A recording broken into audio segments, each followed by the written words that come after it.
heartbreak, like a broken heart on the crop top, and she's wearing like a pink hat and like these white short shorts. Like it's very girly pop, and I'm like, fuck, I don't like playing as Dude, Magic, but now I gotta play as her because she's girly pop. I'm like the exact same, except when it's like edgy, strong woman, then I would pay. I would just throw my money at the screen for that. So true. If there's anything I love, it's the trope of like extremely high femme woman that is also like will absolutely beat the shit out of someone. Oh boy. I thought you were going to say me. Beat the I shit out mean, of me. like, it could be anyone. You know, I'm not about to tell a queen what to do. Participant or observer. Annie's not picky. But if you tell her what to do, she's more likely to beat you up. I mean, Then what? they're very much there are pros and cons to try and making a queen upset, but I know my place. I know my place. I'm like the court jester where I'm like if if I'm goofy enough, like maybe I can hit if I'm goofy enough, but otherwise, I gotta just know my role. Oh my god. Who's eating? These are the common philosophy thinkings of philosophical thoughts of one Annie. The deep Socratic thinking sessions. Socratic. Okay. All right. All right.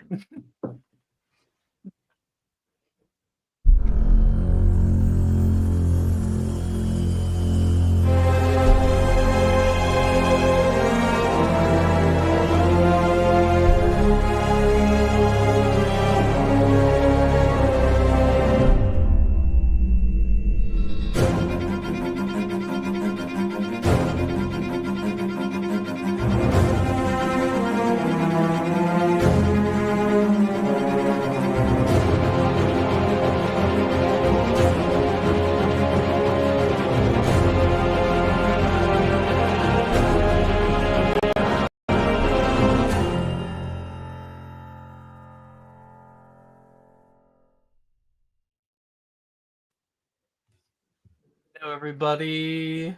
Welcome back to Magic Mysterium for Thursday nights. Last episode, we got to meet our various NPCs. We got to meet our newest player, Bernadette Scamander.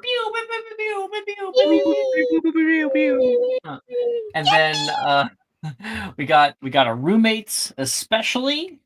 We had some special little scenes, and then had new student orientation. So serious. We of course had the Neasel Mouse House tournament. Who was the one who won that? Freya. The queen, obviously. The queen. Yeah, officially. I think that was my favorite scene when Freya just actually beat the shit out of Anya. And is Lucian still in a maid skirt or a maid uniform since it's the same day? Yes. Yeah. It's the same day. Wait, why is he wearing a maid uniform? It was glorious, Kate. It was He a bet. Glorious. He lost the bet. That's so real. It was an even game for the most part, and if Freya lost, actually it was not an even game because I'm pretty sure she just showed a little bit of cleavage, and he was not able to properly think. Neasel Mouse House. You get who is going to be the bitch? And Freya, yeah. So Freya. More like Neasel Mouse Brick House, am I right? What the fuck? Anyway, all right. And so that's a bit where we left off last time. Take a deep breath. All around you, Hogwarts Castle is not exactly what you remember of it. So long ago now, since you've been here in these halls. You expect it to be like going back to your elementary school, seeing all the little lockers so much smaller than you. Not at fucking all. This place is an absolute monster, a beast of a building. There is multiple different moving parts. Now, you guys might be able to see that we have in the Magic Mysterium reference categories the Hogwarts map. Now, I made this years back when we were doing it originally, but I think it would be good to kind of go over it a little bit since we have our newest player. Yay! So we actually know some of the terms we're using. And then that one, go from that one. Yeah, and then open like that one. And then I'll open that. So I'm going to tell you right now, these maps are outdated because we are about to kind of create one Ooh. together. Okay. Check this out. So, wait, that's not it yet. What do I have to do this? F11. I'll just make this bigger. That'll work a little bit better. There we go. There we go. Don't worry, I'm going to full screen this. Hey, everyone can see this? Yeah. All right. When you think about Hogwarts Castle, you probably think about this. It's pretty, it's nostalgic, it's amazing, it's super fucking complicated and confusing. Back in the day, I decided that I was going to watch every single fucking film, read every book, and generally figure out what the fuck's going on. So this is the actual layout of Hogwarts School. We've got on the left the Great Hall. It connects to the Viaduct Courtyard. The Viaduct Courtyard is the same place that Voldemort was killed. Then we got Ravenclaw Tower right there, the big ass one, the big thick boy right in the middle there, the blue one. That connects to the donut shaped building called the Quad. There is a south courtyard within it. A few notable places in the Quad is the hospital wing, which connects back to the clock tower courtyard that you can't see from this image. And also Gryffindor Tower, because unlike how you see in the movies, you don't get there through the moving staircases. It's its own fucking tower. It's its own fucking thing. And how do I know that? I got a hold of a blueprint for the Half-Blood Prince movie for the castle, and they marked that back tower as Gryffindor Tower. Okay. Then you got the major viaduct bridge, very, very iconic, the one that has the long struts. Then we have the stone bridge. The stone bridge kind of like connects the Quad and this big fucking building right on the third floor. There's an area you can't see because it's behind the Oxford building here, but there is the Oxford building. The majority of your classes normally would be taking place in the Oxford building if it was traditional Hogwarts. The Oxford building has no name. I call it the Oxford building because they're the only like real named place in it that's unique is the Oxford corridor, which is the main hallway of it. And so the Oxford building. Behind it, you can see peeking up the astronomy tower, and even farther at the very back, you can also see the owlry up on their little hill. And then surrounding that is the greenhouse area. I made this prior to Hogwarts Legacy. This is also a simplified top-down map. You can see the boathouse mirror, you can see the clock tower courtyard, and the area you couldn't see before, which was the northern courtyard area, which has the north courtyard, a very prominent place, such as when you see it when Draco got turned into a ferret. It's that courtyard. And then if you wanted to get really, really technical, back in the day, I actually had every single room planned out and its location. But I am not like that anymore. And I don't give a fucking shit about that shit. Instead, You guys are getting walked around the school. Many of the prominent locations that we know and love do still exist there. The suspension bridge, the stone bridge, the viaduct bridge, the north and south campus, the dungeons underneath the castle. But we get to become a lot more poetic about it. Professor Dill Moreau walks you through various areas in the castle. And what we get to do right now is build it. See, Hogwarts has changed since you were here. New places have grown and other places have fallen away. I want to go toward everybody here, and everyone is going to give something, some idea that they have of something they want to be a part of the castle, something that might make sense for the castle. So, as we walk around, what do we see, everybody? Oh, I see someone in the comments. Oh boy, Eminem! Farming points, have fun, fellas. Can I go first? Absolutely. Please, Kate. Tell me, what's something about Hogwarts Castle that you would love to see? Do you want it to be more violent or more poetic? Give me a direction. I don't care. I don't know. Both are great. Both are good. Both. Okay. Can I have a battle arena for the transfixed students? Battle Arena. Now, the transfix students wouldn't use it as much as the what is it? The applied JHC. warcasting students would. But no, JC is a type of magic. The applied warcasting students. As for transfig, I think that they definitely could use it. It would just be a part of the campus. Where do you want to put it? Is it in the dungeons? Is it out on the training grounds? Is it up in the north, down by Hagrid's hut? Let me go to the map, and meanwhile, I put the image representation of it in the Thursday night chat. I One moment, believe. please. Okay.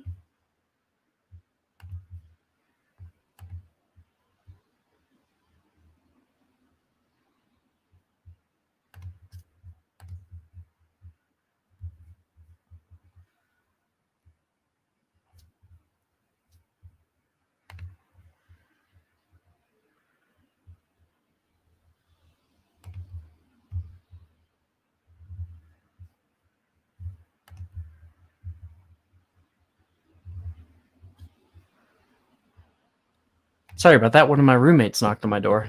It's like, what the? Where were we? You were talking about. I was asking you where you wanted to put it. I put the locations in the Thursday night chat.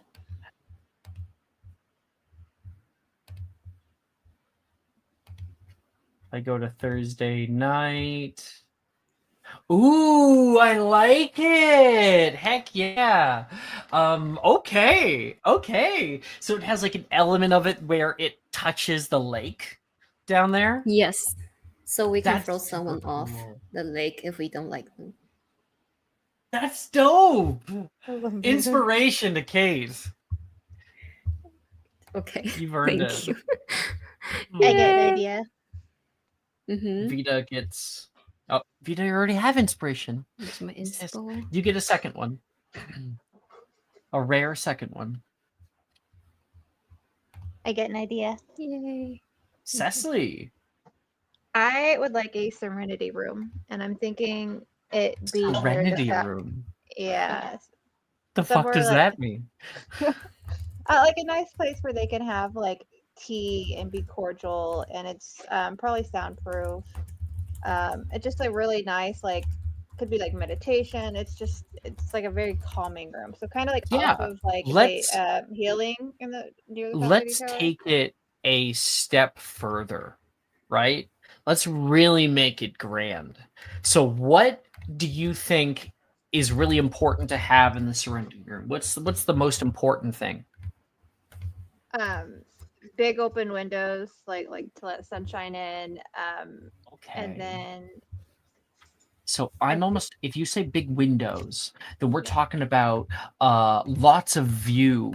Yeah. Back in the original game, we had the viewing hall. What if we expand that where it's at like the top of the front of the Oxford building, and it's at the top floor, so there's like a big dome of glass where you can see in like a whole 180 degrees. Yeah, perfect. And like inside of it has like there's probably like an off area that probably has like saunas, and it's just a really nice, like relaxing place. Almost like a spa, I would say. Who am I Serenity spa. hearing thumping on their keyboard? It immediately stopped. Don't know. I don't know either. But okay, yeah, just kind of like a spa, like a serenity spa is what I was thinking. A But spa. like a serenity spa, yeah.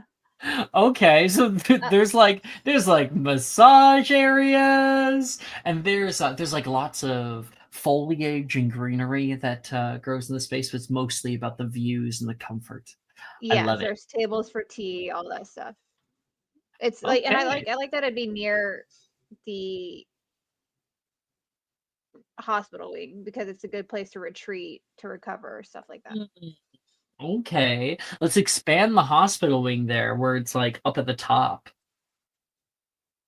Ooh, yeah. So like, if we pull up the image from before, I don't know. It's gonna get progressively more and more blurry the more times that we like take screenshots of it. But imagine it could be like right here. I marked it in red.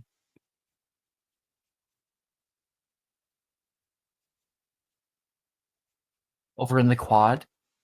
Yes, perfect. You're going to make the dueling students walk all the way there just for a spa. Well, there actually already was a spa over there. It's funny that you said it hit hospital wing, because there was already the prefect's bathroom, and there are no prefects anymore. And so where did the pool go? Right? It could be put into the Yeah. Serenity Spa. Perfect. Okay, fuck yeah. Dome of glass? I love it. I'm already seeing it. I have an idea. Inspiration to Freya. Can I ask something? Oh, sorry. I'll answer the question first, Annie. Tony? It's magical world. What if magical things were just to appear randomly that were supposedly there before, but nobody noticed them? Yeah, we have creative freedom right now. As Okay. long as it's not anachronistic to the world, then we should be just fine. Okay. Annie? So I have this idea that's like,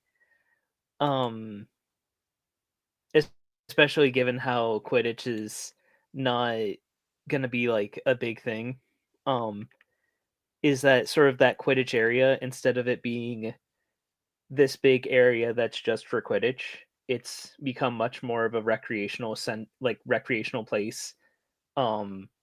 Rec Center. Geared towards more than just Quidditch. Like you can like there's a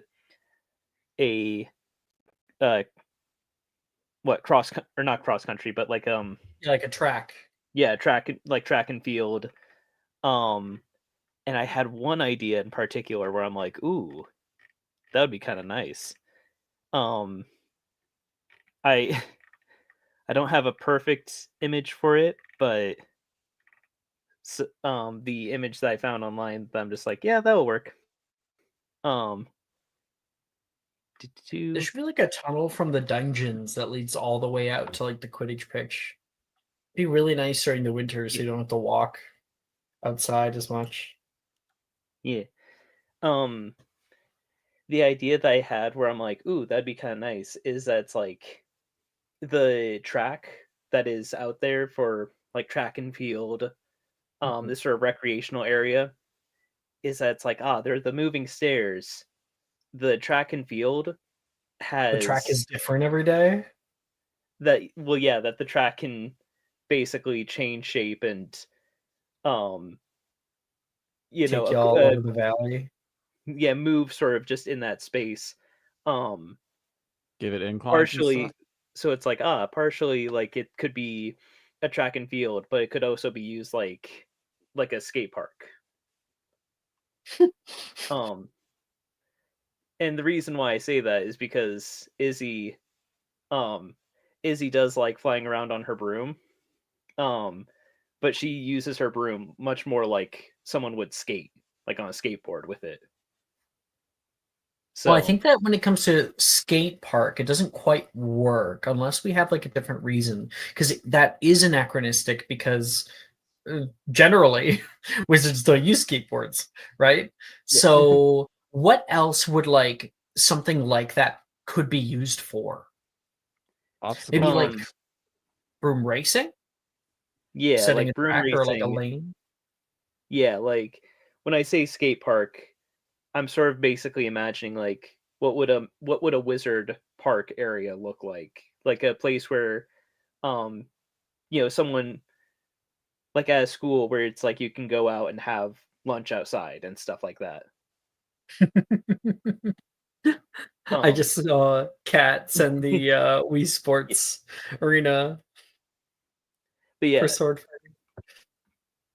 yeah, like maybe skate park isn't the perfect way to describe it, but like recreational area. Yeah, like a reforming track. And I think that like we could even expand it where it could connect to like roads leading out of the castle, out of the area, until you're running around the Black Lake and stuff. Yeah, like I did cross country back when I was in high school, and that was like a common thing where it's like, oh yeah, here's a track that leads to like a dirt track, and you use that dirt track to run around. I love it. And yeah, maybe maybe it's like for racing on brooms and stuff.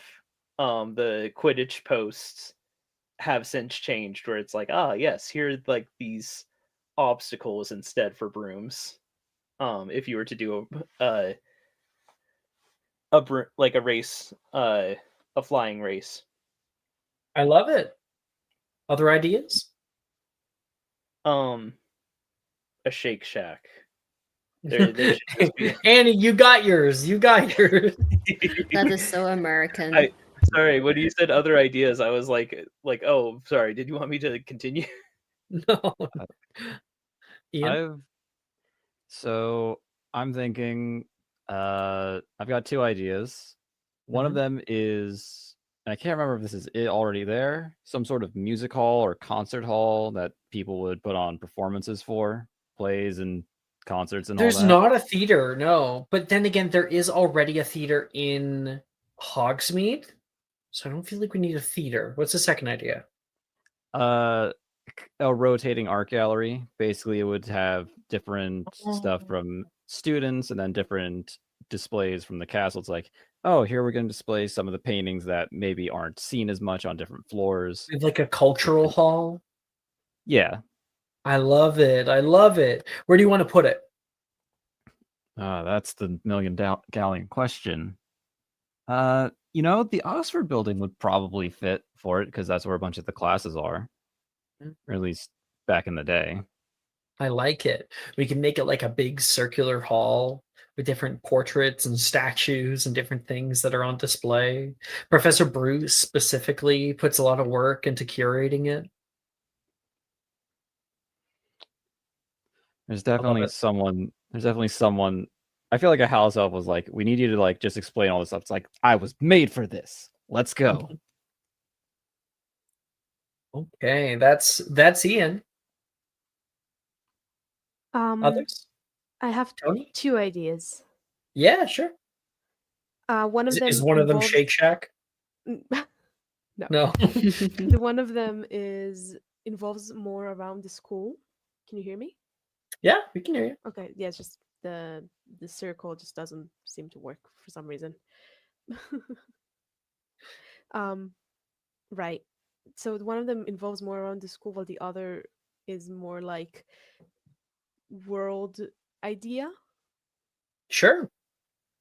The first one is not exactly like a pet place, but more Oh, like a yeah, magic a animal, menagerie. like Yeah, a magical like spot where a magical animals can come and go to interact the um with students. Like some of them more friendly, some of them are less. I like the idea because we have a Magic. Beast lore and ecology program, right? Mhm. And so it would be great to have a place where we can do all of that. I'm thinking like almost a whole new building could be good, or something that connects with the new greenhouse area. So we don't just have like rows and rows of greenhouses. Instead, we have one big greenhouse that also serves as a place for um, uh, animals that like Hagrid and the program is looking after to be there. And then we Mhm. can also add, because you want to also go like the wild side too, we can add, because the Forbidden Forest is no longer forbidden, you're all adults at your own risk, we can have pathways that move through Yeah. different habitats that are upheld by the S- ecology students as well. Speaking of the Forbidden Forest, that Yeah. is no longer the unforbiddable forest. The Um, unforbiddable. because it's not forbiddable anymore. Oh my gosh. Nah, we have to call it that now, the unforbiddable forest.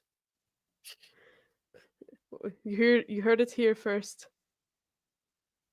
Tony gets the credit. There it seems to have my suggestion is that it seems to have shifting ruins that appear and disappear randomly. Mm. Mm. I think that one might be almost too Yeah, far, I but it was was a cool thinking that. idea Yeah, nonetheless. Yeah. that's We're it. more specifically looking at the college and how it's set up for its new influx of so many students. I love your ideas, Tony. Of course. Okay, we have heard from Kate, Ian, Annie, and Tony. Still got and Cecily. So just Maple and 10. You guys are last. I have an idea, unless Maple wants to go first. Maple has something. Tell Knock me, yourself 10. out. I have two ideas. One's more bigger than the other one, because this one, the only thing I can think of is like, if you need something quick and you can't go to town to get it because you need to do it for a project, like a place where you can just kind of send them money and they like kind of like almost an Amazon, I guess you can say. A little Amazon. I can't even word it. Like it's like a place where you just like I'll pay you the quid right here, bam, it popped up right in front of me because I can't run to Hogsmeade right now to get it because my project's due in like Yeah. 2 hours. So I had there was an idea that was thrown around in one of the other games when we did this, and that was a house elf market hall. And so the house elves are given an allowance each, or like in groups, and then they're told like create a shop. And it's part of their enrichment because we have to kind of break their indoctrination as to always serving other people. And so instead, because they don't like taking money, it's like everyone's going to make different shops, and whoever can bring back the most money at the end of the week is like the winner. So it Okay. becomes a little thing that creates little shops run by the house elves. And it's what the house elves want to sell. So you could have like a place that's all scarves, nothing but scarves, baby. And you could have another place that's like a ramen shop. Or you could have one where you can get school supplies. And the only other, I guess, idea I had, I'm trying to think how to word it. It would be so maybe it's already a thing. So those, what are they called again? So those giant dome things, and people like sit and like it's a dome itself is a screen. You know what I'm saying? Those things. Wait, a dome of what?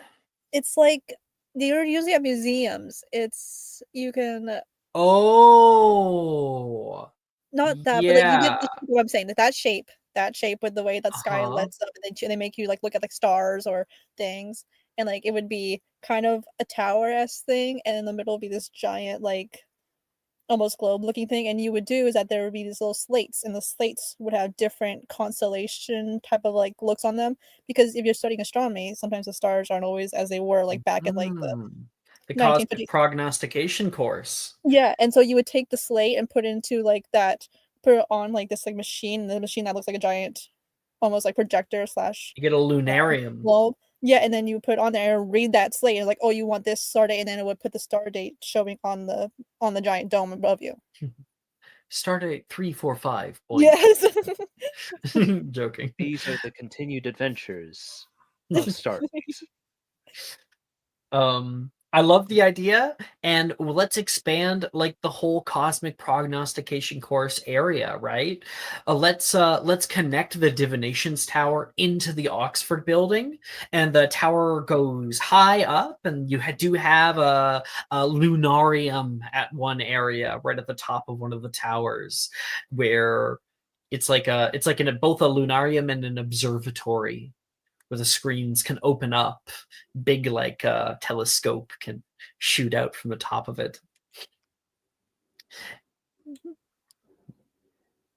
That's all I got. Oh, it's good Um, shit. Oh, one quick thing. I did find a better picture to sort of explain what I was trying to get at, basically. Put that in the chat. Like that sort of being like, the Quidditch area being something more than just. Well, we already have a Colosseum type place from the very first, from Kate's Yeah. one. Mhm. Well, I just like rejuvenating the Quidditch area into more of a recreation zone. Like you can have like places for weightlifting and other places for casual duels, pick up basketball games. You can have the track and field. Yeah, I just thought I'd put that picture there, just not as like a, oh, this is what it is, but just like a, hey, yeah, here's something that It looks like might- deep in like the Tibetan mountains. This image. Whoa, that's cool. That's what I was trying to describe in the middle. That would be in the middle that you put a slate on, and it would tell you, and then it would project it off into like the dome area. That's what I was trying to. Okay, I couldn't quite. I love rings and rings. All that kind of shit's awesome. Imagine you're going to dodge the rings when you're in the room. You have to dodge them. Duck! Only when it gets activated. When it's activated, you gotta stand the fuck back until it settles. How fast can the ring go? And God, if like the discs or like CDs when they get scratched, you're screwed. You're getting You messed up. broke it. Now it's gonna take 2 weeks to fix. All right, Maple. Bless you're last. whoever. Okay, you did kind of already mention part of what I had, but I don't know, I didn't have anything big, just a couple of bridges that connect, one, the Ravenclaw Tower to the Oxford building, and two, the Astronomy Tower to the Oxford building. Making it easier for like... Ravenclaw Tower? Where? Yeah. Oh. So there's the diagrams I sent. Not like the So- top of Ravenclaw Tower, but like the marble staircase inside of it. Yeah, the second one, it was like cha-ching, 100%. The first one is a little, because I understand the layout a lot. That'd be insane in my mind. But why don't we make it that the marble staircases go to more places? Because the marble staircases are dumb. There really is only 3 locations you can, 4 if you go up, I guess. It's really only like 4 locations you can go. So what if instead we have a secret passageway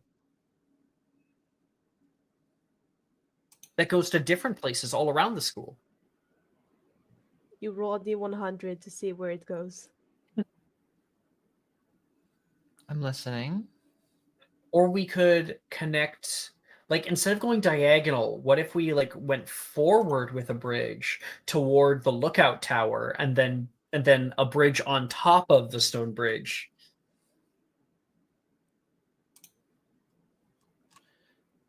I'm not as familiar with the layout as you, so I'm not sure where the lookout tower is. Maybe a giant slide.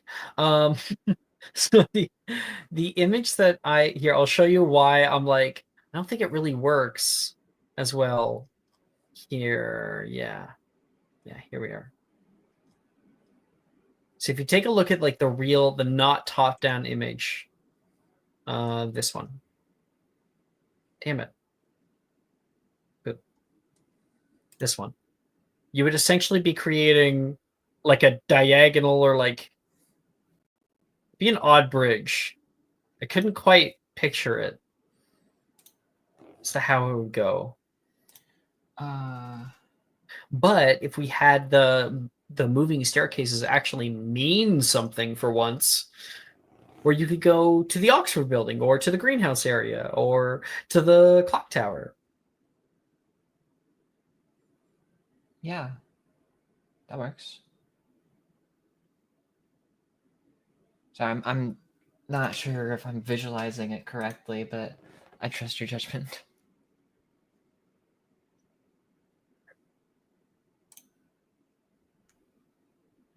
Well, you remember like looking at the moving staircases?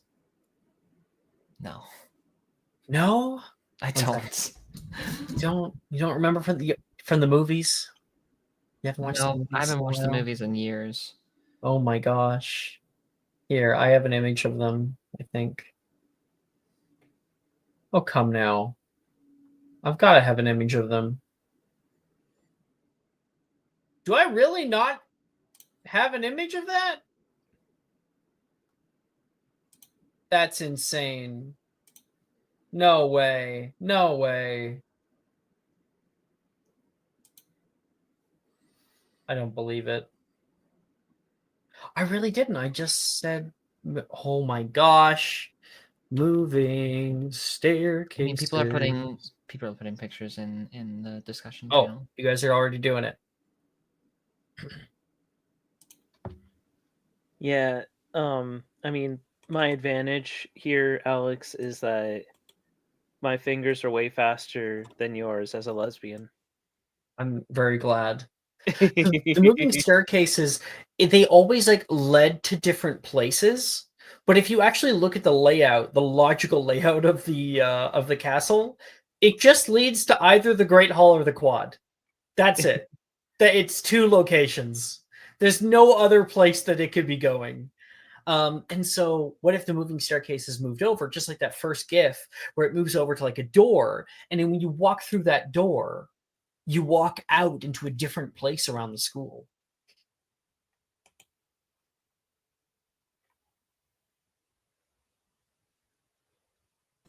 Yeah, that sounds cool.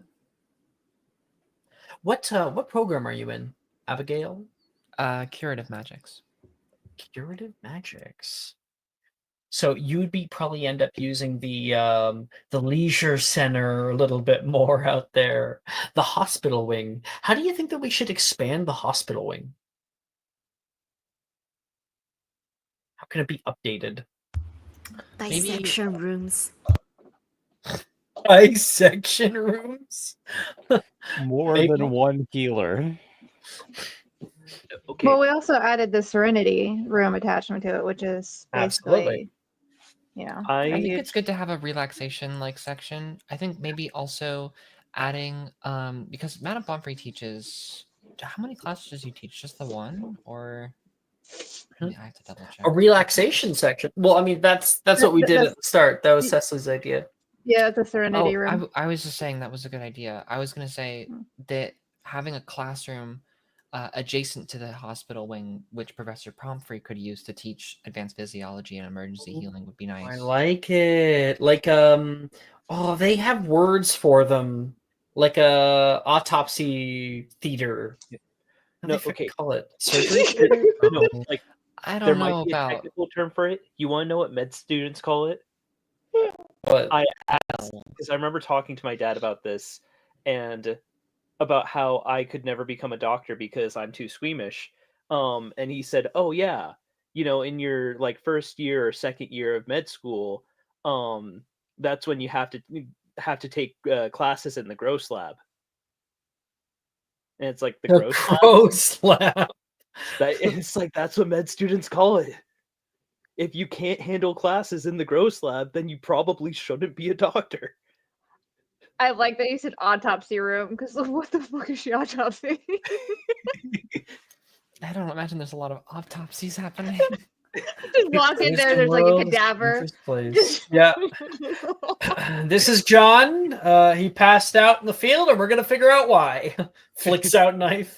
No, there's not a whole lot of actually cutting bodies open ever in the Wizarding world. Shocking. Funny enough, because Crazy they view concept. doctors as cutting going to- people open, and they We're view going it to as like figure out barbaric. why. Oh my Yeah, God, there that should was be really a funny. whole like wing just filled with like different labs and places that you can go for healers. Okay. All right. And so that is the tour. You guys are brought around by Professor Bruce and Professor Dilmero, shown different places of the castle until you start to get a general feel of the absolute grandeur. And there's plenty more places that have yet to be explored. Places down in the dungeons, or various classrooms, or minute rooms for various uses in the Oxford building. The library is still there in the Oxford building as well, ready and waiting for you guys. Should we update the library? Who the heck is going to a library? I will. Are we taking out the Is- restricted section? Like nothing's is he- restricted anymore? No, there's Yeah. absolutely restricted things still.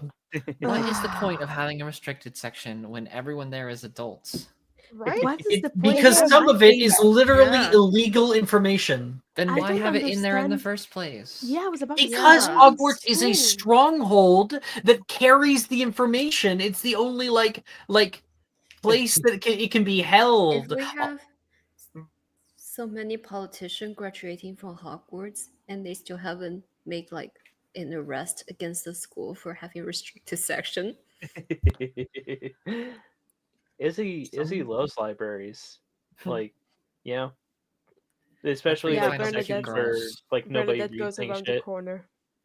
Goes It's around good. the corner, see Izzy makes out with someone, she walks back. Exactly. Can we have beanbags? That's Maybe, the like- only difference. It's going to be the exact same library that we know and love, but with beanbags. Hey, beanbags Yeah. are fun. Yeah, Listen, we Yeah, have that's the a most- college kids. experience. I do like the Listen, we idea of have- putting like a reading corner, like with beanbags and like fluffy pillows and maybe like a small snack bar. Yeah. Just like an area where you can like actually go to relax, because they don't really show anything like that in the movies, where it's like it's Yeah. kind of just all long tables and bookshelves and stuff like I that. had an idea. Ooh, I have study no room. Private study rooms. Do Actually, you know I in like the that. intro to Magic Mysterium, there's like that look where there's that big pile of books? Yes. Okay, Oh, at least God. Ian pays attention during the intro. Yeah. Well, I mean, I so- know. I just There could be, that's where you put your books back. You throw them down like into the pile, and Oof. then you get like these stone gargoyles that take them from the big pyramid and distribute them back. Yeah, I get the idea. I'm just thinking if I personally went there, I would not like that, just because of the mess that it theoretically makes. But I think it's a cool idea. Or the Madame Pince alone having to put every single book back by hand. Could you She's not doing imagine? anything else? Can there be, She's like, not private- doing anything else. She's Some she's. private I mean, study rooms. Get to work, lady. Private study rooms. Private I study When we really rooms. like the get- idea of private study rooms. Actually, When we get to the role Those play, I kind will of turn say- disgusting at the end of the school year. You got the house elves clean in them. What, Tony? When we get to the role playing part, Bernadette still has the question from last session that she still wants to ask. She's like, you guys are quite young. How did you do that? Like it's more like it's less like joking. She knows that they probably thought she was joking, but she was actually curious about it. She was like, how? That's a good question to ask in a moment then. All of you guys have been out here for hours today. It's bright in the morning. Everybody's getting kind of tired. Freya has her maid by her side. And Professor Dilmero says, "Oh, I think it would be this. You would hear. Oh, and that's the bell. Looks like for most of you guys, you'll be going to your first period classes. I wish you luck. Enjoy." People start to disperse, and that's when Bernadette, you step up toward Professor Bruce and Professor Dilmero. Professor Bruce turns to him and says, "That went pretty well, I think. Yeah." I think we could have seen more of the castle if we didn't do a Measle Mouse House tournament. It was fun though. Hello, Miss Commander, Professor Bruce says. Hello, Dilmero. professors. I'm sorry for sorry. Didn't mean to startle you. She says. Oh, he's just No, jumpy. she says, Bruce not says. looking sorry at the most sense ever. She looks quite cheeky, if to be honest. She looks slightly like proud of herself that she managed to do it. She's like, I did it. She says, I know that the question you earlier seemed like a bit of a joke, but I was actually curious. You guys are, well, seemingly, I believe you told us, are quite young for. Oh to my be gosh.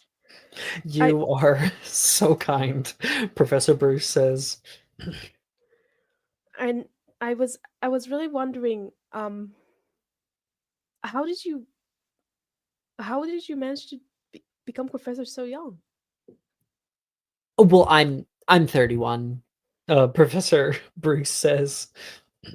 She blinks at her and she's Practically like, an no. old maid.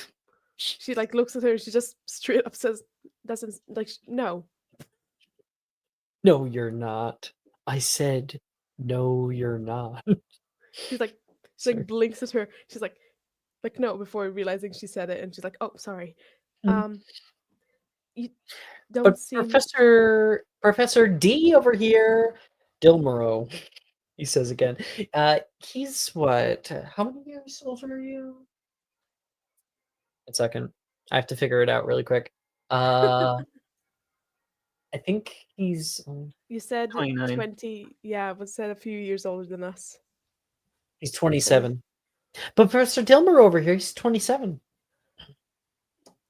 She turns to look at the professor, like her eyes like widening. She's like, oh. Yeah, Hogwarts makes sense. needed new blood. What else is there to say? Oh, come on now. Darius here is one of the foremost greatest transfiguration wizards of his age. Recognized by McGonagall herself. I'm not certain that she'd put anybody else into the position that she wasn't completely confident with. Isn't that right, Oh, yeah. Darius? That's quite impressive. She like turns to look at at Professor I forgot his name. Dilmero. Yep, Darius is his first name, and Professor Dilmero is. Yeah, she won't call him Darius. It's I guess that's true. Is a reason why I'm here, certainly. Time will tell if I'm any good at it. You'll do great as long as you can handle your temper. You teach charms then? Me? He teaches transfigurations. Oh, transfigurations. Transmogrifications, conjuration, Havel's law, Rotham's constant, Flammelian theory. See what I mean? Bruce says. I don't. Principle of transformation then? Transformation is more of an umbrella term for the various kinds of effects that we can create. For instance, conjuring like this, and he snaps his fingers, and there's a quill in his hand. It's just one way that we transform something into nothing or nothing into something. He snaps his fingers again, and it disappears. Her eyes are like wide. Like she knows like it's like she knows she's easy to impress, but she's still impressed. Now, if you'll excuse me, I have a transformative theory class to attend to. Had fun, Helena. I knew he did. Yeah, don't go spreading it around. I'll keep your secret safe then. As well. What program are you in? Your program, I believe, liberal arcanum. Arcanum. I'm still getting to know everybody. I more know you as a member of my house, but I'm happy you're coming along for the ride. And yeah, they list me under liberal arcanum, but most of the classes are taught from all around. Yeah, a bit of everything, honestly. I'm going to be teaching mind and spirit recovery later today. I hope to see you there. Yeah, I'll be there. Gives you a little smile and starts walking off. I Ugh. think Bernadette will check if she has classes right now. Yeah, And definitely. then she will fly off. There are lots of classes going on or starting Quite up. literally. She'll like turn into her animagus form and she'll fly off. Because why Do not? we have a Magibeast lore and ecology student?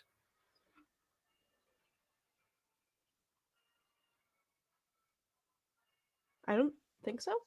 No? Okay. That's- Applied which one Warcasting. was it? Magibeast lore and ecology.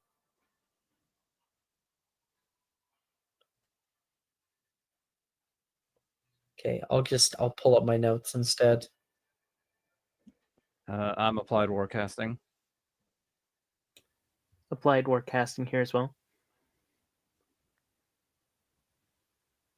Where do I keep it? It's in one of these.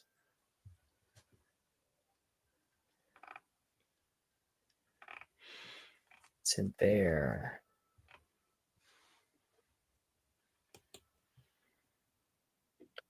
Thursday night. Yeah, we have curative magics, applied warcasting, metamorphic arts, liberal arcanum, and applied enchantments.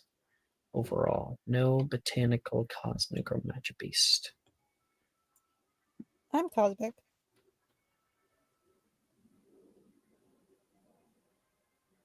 That's weird. Thursday night? I don't have your classes listed. I know because I never joined. I never did the first session. I put in my thing, but I am cosmic. I can switch it off. Oh. Can you tell me what classes you're taking? I just put it in my chat. It's just in there right now. Could you just tell me though? Oh, sorry. Dream interpretation, prophetic writing, arcane historiographs, global spellcrafts, and bureaucracy and management. All right.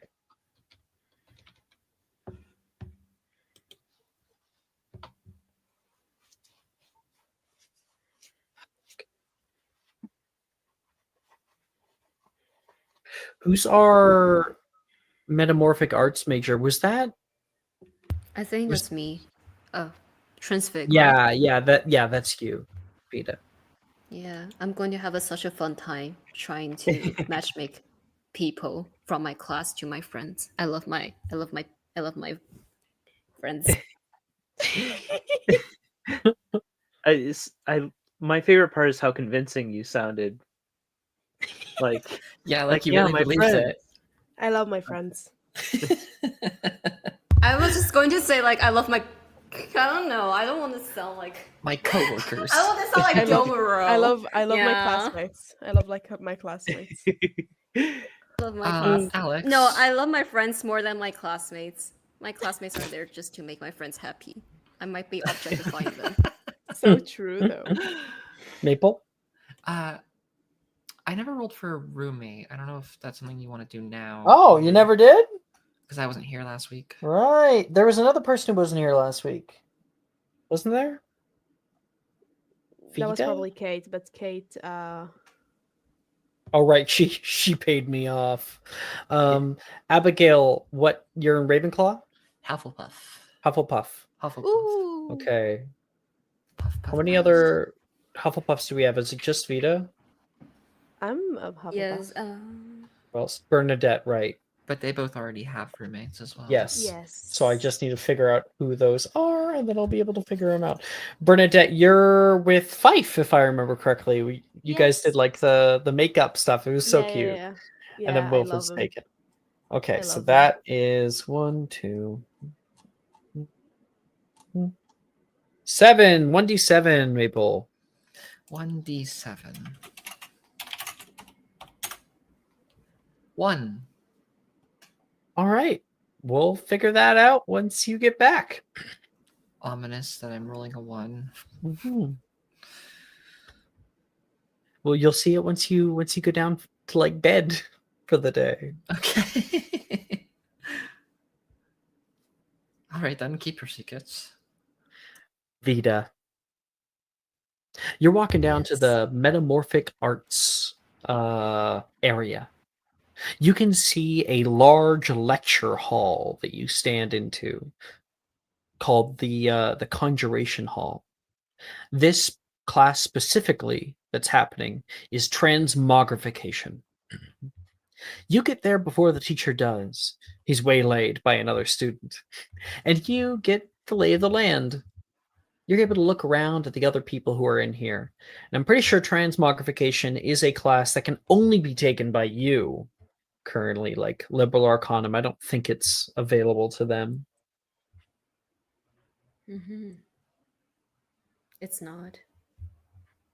Dun, dun, dun, dun. I just need to open up another one of my notes. So many different files, you guys. So many. Alex? Don't you love the players besides the troubles? I know. Somebody said Alex, my do you name? have- Yes. Do you have the classes that I have? Because I don't remember them. Nope. I told you to write those down. No, you did not. Well, I should have. We'll figure it out later. Here. I will send it to you. Or I'll send you the link, actually, I have it. of all the. Okay. So you should be able to recreate your class list from there. How much am I supposed to do? Or at the minimum. Okay. There is no maximum. Sorry, I'm getting all mixed up now. I think it's here. Yeah, there we go. That's gonna help me. Yeah. Among many of the other students that are filling this lecture hall, you notice two people who you recognize only. Logan Peel, the head of the Peel family, and Victor Lalonde from Durmstrang. From your time out there, he's already got some of his stuff out and has, I think, started organizing his booklet. Hey, Victor. He doesn't turn his whole body, instead just his eyes turn to the side. Vito, why don't you take a seat? Yeah, nice seeing that we are in the same major. Well, we were always top of our class. He looks up. How you been? He kind of turns his chair toward you. Big smile comes out over his face. Been nice. I met up with my friends I haven't seen in 10 years. They are very interesting. Oh, I almost forgot that you went to Hogwarts. There was that one year where Elias didn't have you. No, he still does. Funny that. Yeah, pretty glad that I get to be with him ever since Durmstream, even though Durmstream was pretty hard on me before I figured the whole, transfiguration things and fitness thing out. I wouldn't know. Only child Ah, can best sort yes. himself. It I was a heard blissfully that. calm experience. I always heard horror stories from most other people with siblings. I thought I got the good end of the stick. You wouldn't believe it. I don't know why my brother get room with Itzy. It's a nightmare. You got room with who? Well, Itzy Sperling. She always sticks around with Freya. All clear. The I pretty one. remember Izzy. Yeah. He You looks remember her? down for a Oh, second. yes. How could I forget? Didn't she light our cafeteria on fire? Yeah, she did. And we also, yeah. And like in Vida's mind, she was about to say something before she had like a mental flashback of her punching Itzy on the ground and shut up. All that's behind us now, Victor says. Yeah, well, at least not On to all my new friends are like horizons. that. Freya, You on can the always other count hand, on me. of course, bro. You always have been there. What did you say about Freya? Yeah. Who's Freya?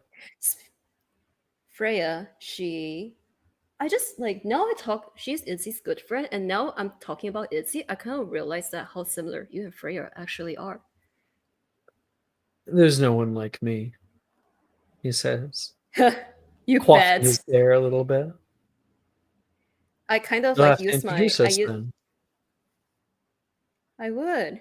I think we were like talking about starting like a tea club so we don't lose our decorum or whatever. Well, after seeing some of the places that they installed in here, I definitely like to check out the leisure center whenever I can.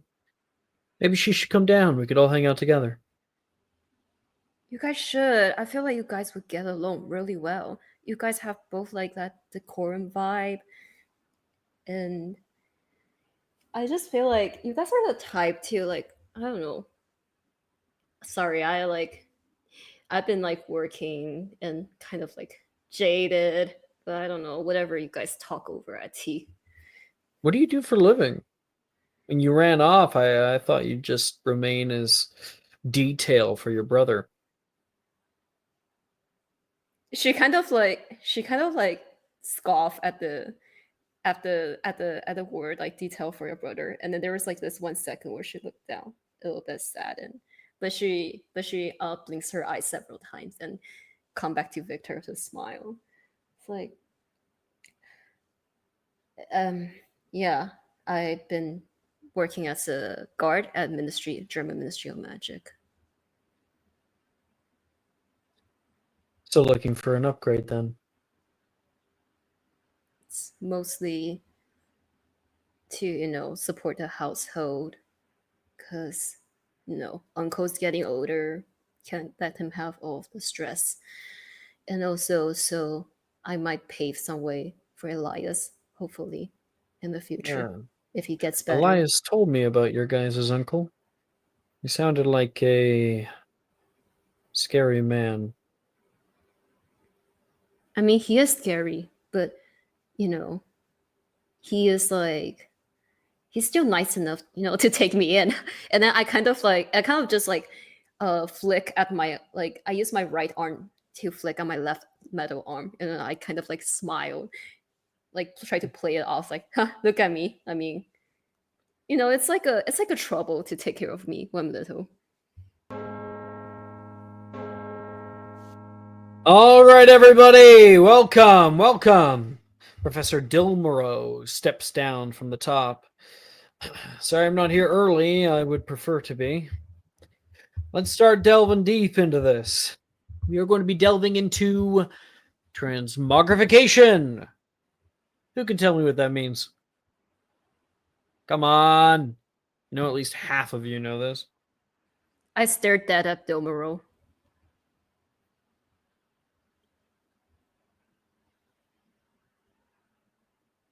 Maybe Mad Dog in the back, he says, pointing up toward Vita, who's giving him a death glare. Know That anything sounds about so transmogrification? pathetic. The way you know where no one really kind of wants to answer in your first day of class. I say it like in a low enough voice only Victor can hear. Victor puts up his hand. He points out toward Mr. Lalonde, he says. It's a complex branch of transfiguration focusing on living subjects instead of inanimate. And then he looks to the side toward you, Vita. College now. There we are, yes.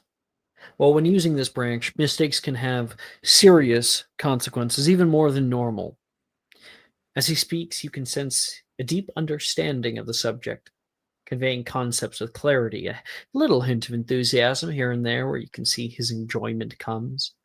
The class listens intently, aware that this is powerful theory, practical magic, which he has taken his whole life to understand. Arnesia, still with a caramel frappuccino in hand, speaks up without raising her hand. Normally an act that would earn you a bit of sass from the Transfiguration Masters in your youth. Is that why the spell Transmogrify is disallowed in most countries? The room falls silent, either in understanding or confusion and never having heard the spell before. Professor Dilmero looks over toward her with a hint of seriousness. I'm sorry, you are? Arnesia Green. You're not on my attendance list. I'm auditing, she says. As a quick show of hands, how many of you are auditing this class? You see a majority of hands putting their hands up into the air. I can't believe a professor like him actually get this much audits. I guess there's no use in lying. Now, what we should understand first is that transmogrify is less a spell, more a tragic misstep in our shared magical history. Its creator aimed to revolutionize healing, to perform surgeries without incisions. I suppose that's where you heard of it then? You're a curative magic student. I see. Well, instead of healing anybody, his spell was impossible to be conceptualized properly. The human body is a complex thing, and the spell ended up churning up his patients from within. There's a few people who, like, scoff out at that. One person who does, like, a little spit take. I'm sorry, Professor. Did you say churning up? Yes, churning up from within. That's kind of funny. Are you, like, laughing or chuckling in the back? Chuckle, just like a dark humor. I feel like Vita has like a little bit of like a Dilmoro dark, like shoots no, you she has the darkest look he possibly can with a grimace. what? Ever been to Durmstrang? Luckily, no. Well, instead Right. of... Oh, Have wait. some inclusivity in the classroom then. If you came in here to laugh at some serious topics, I suggest that you go back to elementary school, Miss... No, I didn't laugh. I just merely chuckled. And a bit of humor helps with the learning. Don't you agree? No. he says, turning back to the board and starting to write something about it. Okay, I'm out of character. He says, the creator was horrified by what he had made. He even sought to destroy all evidence of the creation of the spell, but his assistant, blinded by a misguided belief in its potential, disseminated the research. And in a misguided attempt to gather other experts to try to fixing the spell, it has now become a weapon in the wrong hands, causing a death, in my opinion, that is frankly more gruesome and more viscerally vile, he says, almost directed toward Vita, than any curse dark wizards have ever thought up. He turns around. His gaze lingers for a moment, the light flickering away from his mind. He blinks. Transmogrify, however, should not be confused with transmogrification, he says, trying to get back on topic. While they both exist in the same sphere, we're going to be focusing on the concept today. And no, he adds, anticipating the unasked question, I will not be teaching the spell under any circumstances. The lecture continues. Professor Dilmero delves into the intricacies of transmogrification, guiding you through its laws and principles. His approach is direct yet thoughtful, treating you not as just some young students, but as new wizards and witches capable of understanding and respecting the power of such advanced magic. Transmogrification was a topic that would have been touched on in your education back in your Newt classes. In Chimera, it goes so much deeper.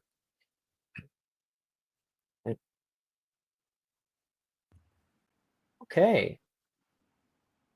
As for you all are going to be bringing me something tomorrow. You're going to be using the act of transfiguration to change any small living creature. I recommend going and talking to Professor Hagrid. He might have something for you, into a usable object of your choice. And we'll see how long your transmogrification can last. By using these steps into practice, you should be able to get it for a maximum of 10 days.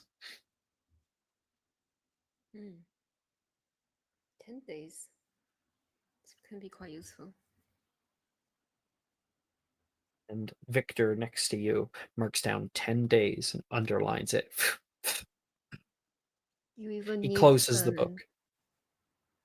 It's just like sort of like the keys. It's like you need to even write down the numeral number 10 in order to remember it. I may have a better memory than your brother, Gaunt, but I still need a reminder from time to time. He stands up to leave the class. Where do you think you're going? It's a free country, isn't it? Gotta go find something. Put the laws into practice. We're not done. Sure. Victor walks out. And you can see a few of the other students start to do so as well. For the rest of you who still want to learn. Oh wait, I stay. And he continues with his lecture. Make me a transfiguration plus strength check. So if you go to your website, you go to the spell casting area, it's the green box. That's the modifier you're rolling with. So you go !R space 1d20 plus that modifier.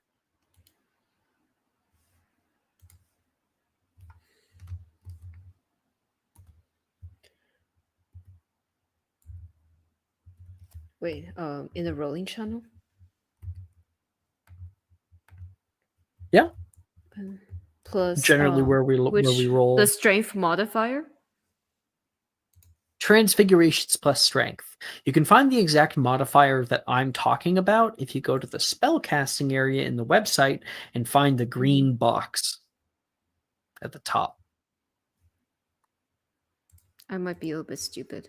Oh wait, okay, yes. Oh. So once you have that number, you can go into the rolling channel okay. and create a custom roll with that modifier. Wait. Haha. Exclamation mark R space 1d20 plus the number. Wait, sorry.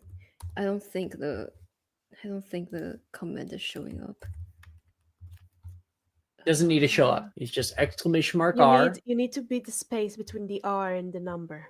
space 1d20. Okay. And then +9. If that's your modifier. Yeah. I don't think. Oh, okay. 11. Thank you so much. 11. 11 total? Mm-hmm. Ooh, yikes. Shit. By the end of those 10 days, you're able to bring back your project, and you have conjured up a snake and been able to change it into like a fork. And after about 4 days, the spell broke, and the snake was released into your common room. The Hufflepuff common room. You receive for like the first project of your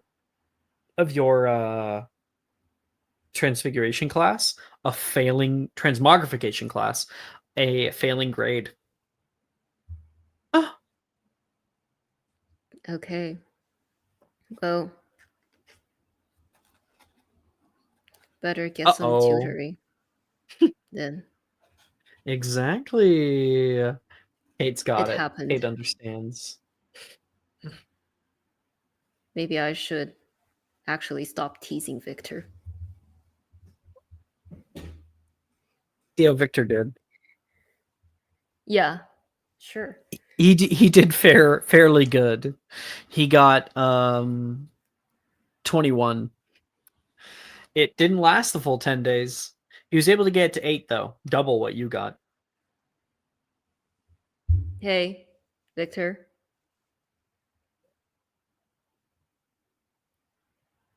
If you came here to tell me how great I am, now would be the time.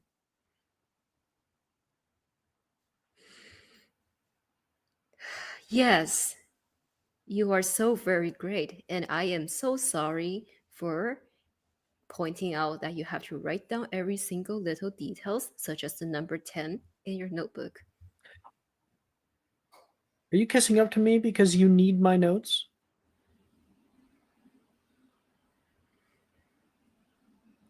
Yes, and I already did that a lot in my work, so I will do it again. As much as I enjoy this, maybe the good idea would be to contact the professor. Schedule a one-on-one. Like under her breath. Shh. Professor Denti.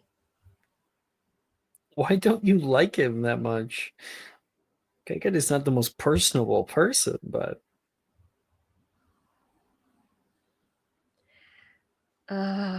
You know, Professor Denti always comes to my friend Felix. Of course, you know Felix. Felix Hi. runs and Felix runs a bar at Hogsmeade. Professor Denti once, on multiple occasions, didn't pay back Felix, and then even proceed to get drunk and turn one of the chair into a dog. So now Felix has a dog in the bar now.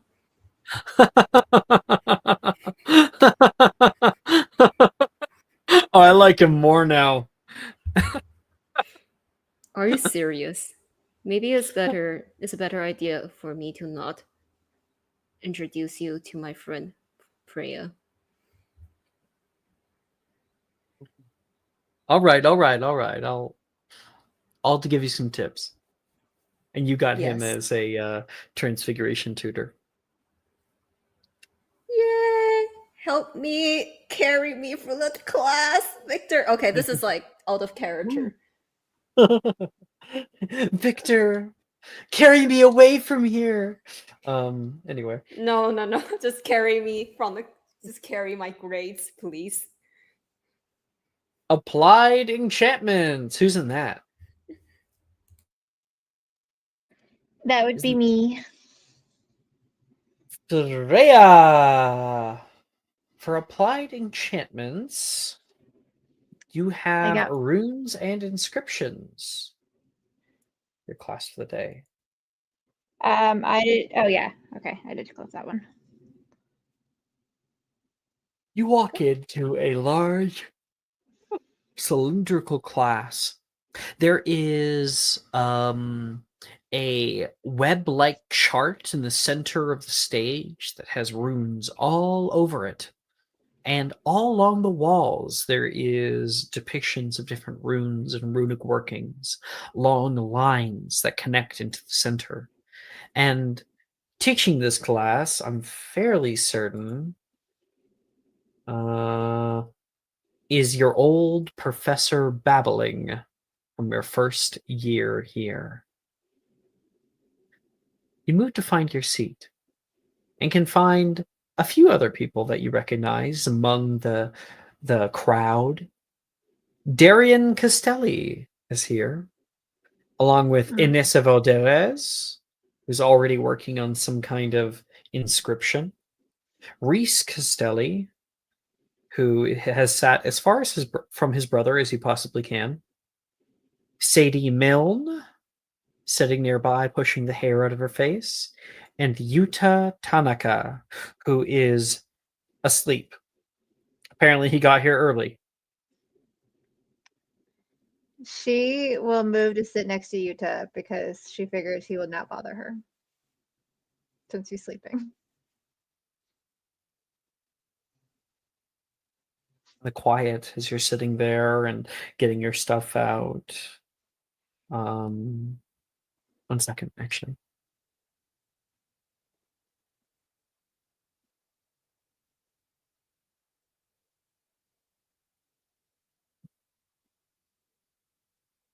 Yeah.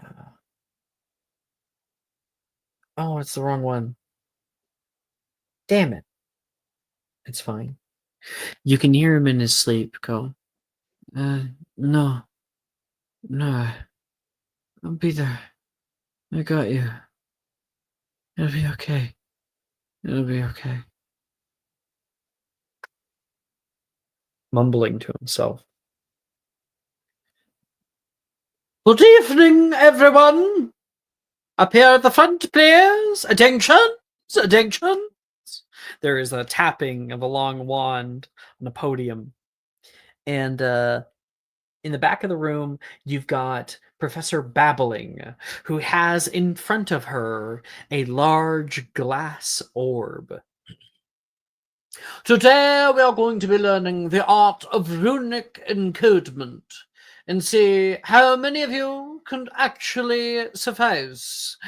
Runic encodement is a practice probably touched upon in your prior educations, but not in general.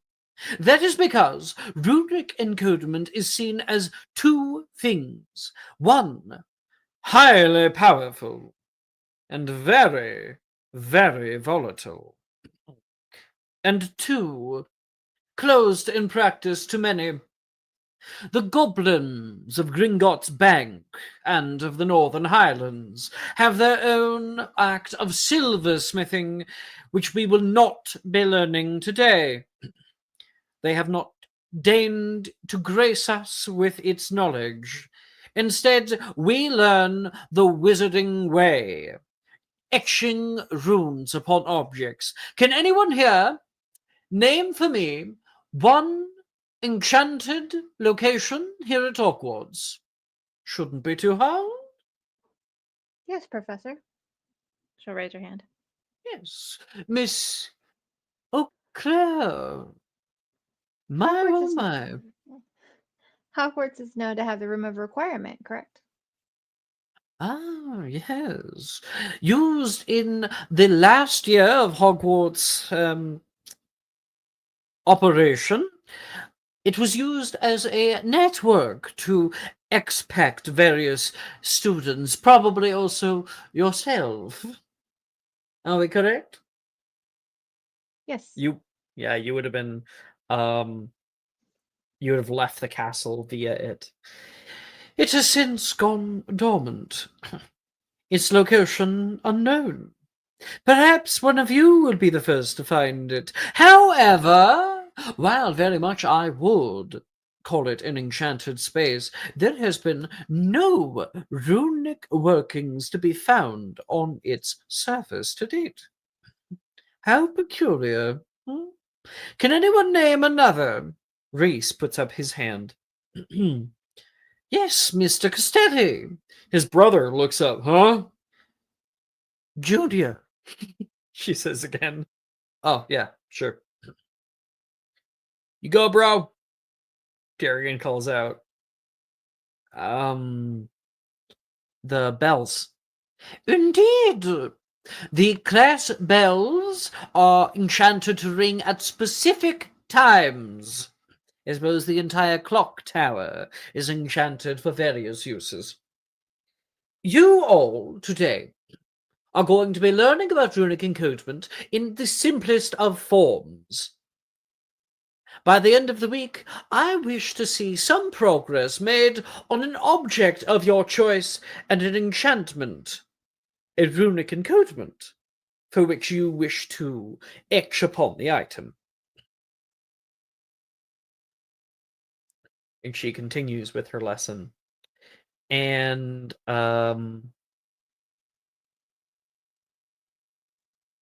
she says, up here in the front, I have a small box that should help you. It will show you a few different trinkets that you may choose to enchant. Come along. And everyone starts to filter toward the front. All right. I want you to roll me 1d1000. Jeez. Okay.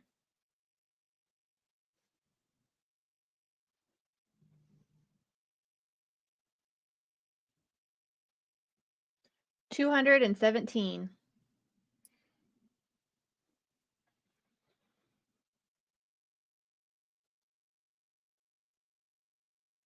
All right.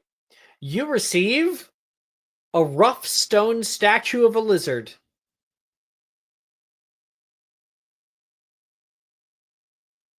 Oh. I hope you've enjoyed what you've picked, for this is what you are to enchant for the rest of the year. There's a bit of a murmur from that. What? Oh, come on! Enchantment takes time. Unless, of course, you wish to dabble in the art of imbuement. What? Excuse me? Someone just woke up. You're excused. Tanaka says. How kind of you. Bring me something that is worthy of your talents. Yes? Class is dismissed.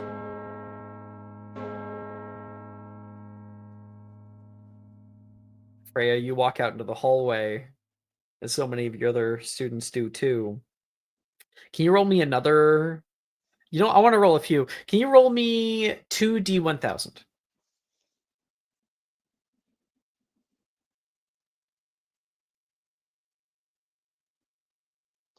890. Or Well, that's total. 69 and then 821. 69? It Hey, yo! needs in her brain. Nice. And a what? 821. 821, okay. That's what happens when your best friend is Izzy. Okay, and then I'll look at whatever 69 is.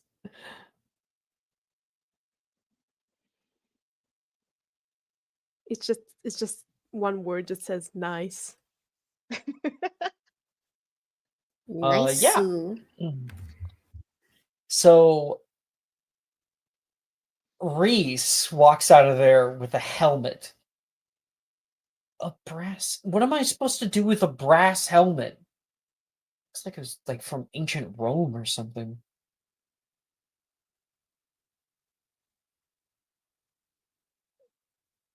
Well, I got a lizard. Okay, that's absolutely worse. I got a box. Tonica says, coming in from the hall. Hey, well, it's open-ended. Do whatever you want with it.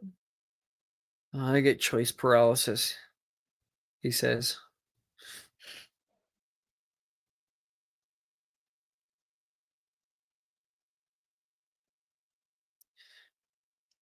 Like, what if what I choose isn't good enough? Would it really matter what you choose? Doesn't it matter for grades? Doubtful, as long as you actually do something correctly. That's what I'm talking about.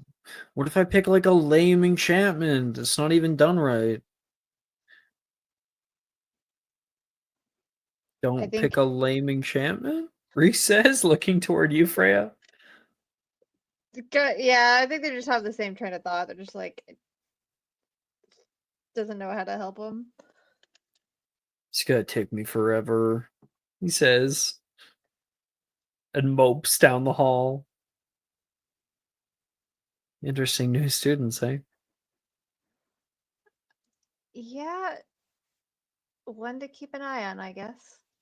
At least he's quiet. Hey, Darian, why the hell are you in this class? He calls out. Mind your own fucking business. He yells back toward his little brother. It's fucking annoying. Like, just rearrange his spine with my foot. He just wants to spend more time with you. Obviously. Ugh, gross. Spent my entire life with him. I'm gonna get a little bit of break, You got any siblings? Reese went to Ilvermorny, didn't he? Yep. Yeah, so they should know each other pretty well. But He may not no. know your exact family situation. Yeah. No, it's just me, thankfully. Well, unless of course you count Izzy as a sister. She's more like my child sometimes, but yes.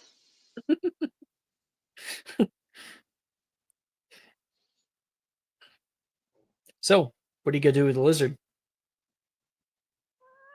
I figured I would try to make it alive and then Ah, the you're talking boss- about bewitchment. Yeah. Maybe go up to people's desks just to piss them off. Not certain that Professor Babbling's gonna think that's a very useful enchantment. As long as it's successful, I don't see the issue. She didn't specify. You want to impress these people. You gotta stand out. I think I stand out enough without having to do that. You can only get so far on your looks, Reese says, as more of a joke. Pretty sure my intelligence gets me pretty far as well. Then I can't wait to see what you make, he says, with a big smile on his face. Likewise, Mr. As for Costello. me, yeah, I gotta figure this out. He puts the helmet on, walks down the hall.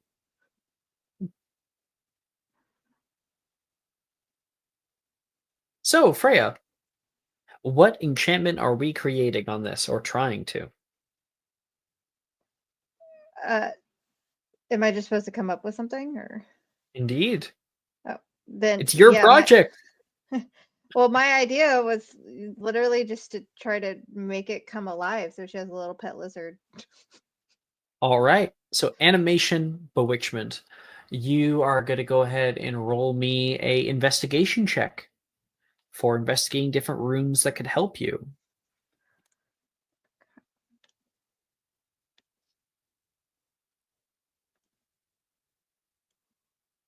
A 5.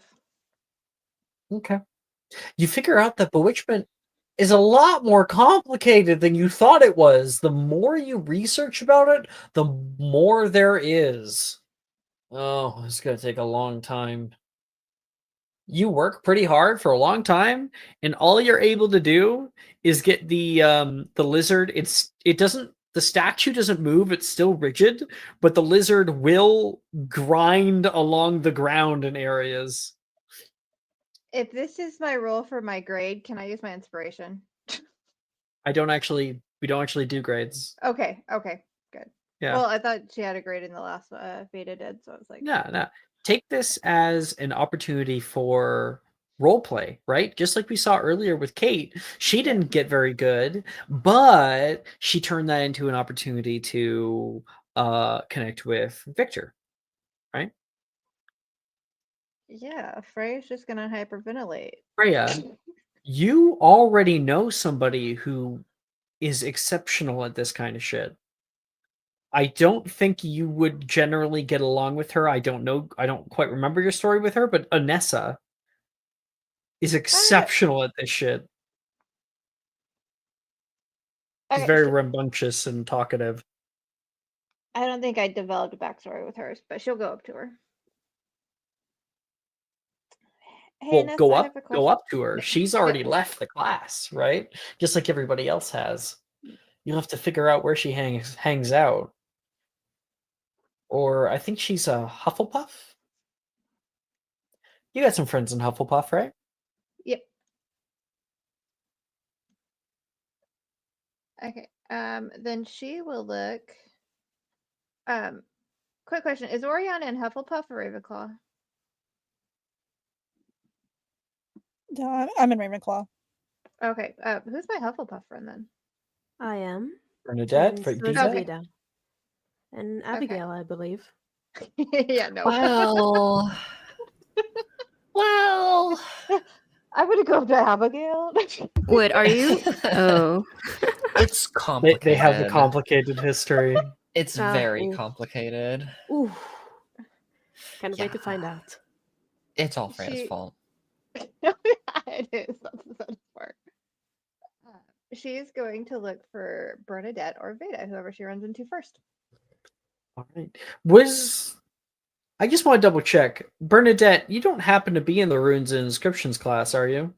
I don't believe so. Do I have it? I don't think I do. I don't know. Did you write back down what you were doing? I was looking at the classes. I'm a deliberal curious. I don't think there is runes here, so no. Oh, is it not available on it? Okay. Nope. Good. If I check. Yeah, it's not on the list. Never mind. Okay. But she doesn't have a lesson right now. If she doesn't have a lesson, she is flying around the castle. Well, we're gonna figure out if you're in the next one. Okay.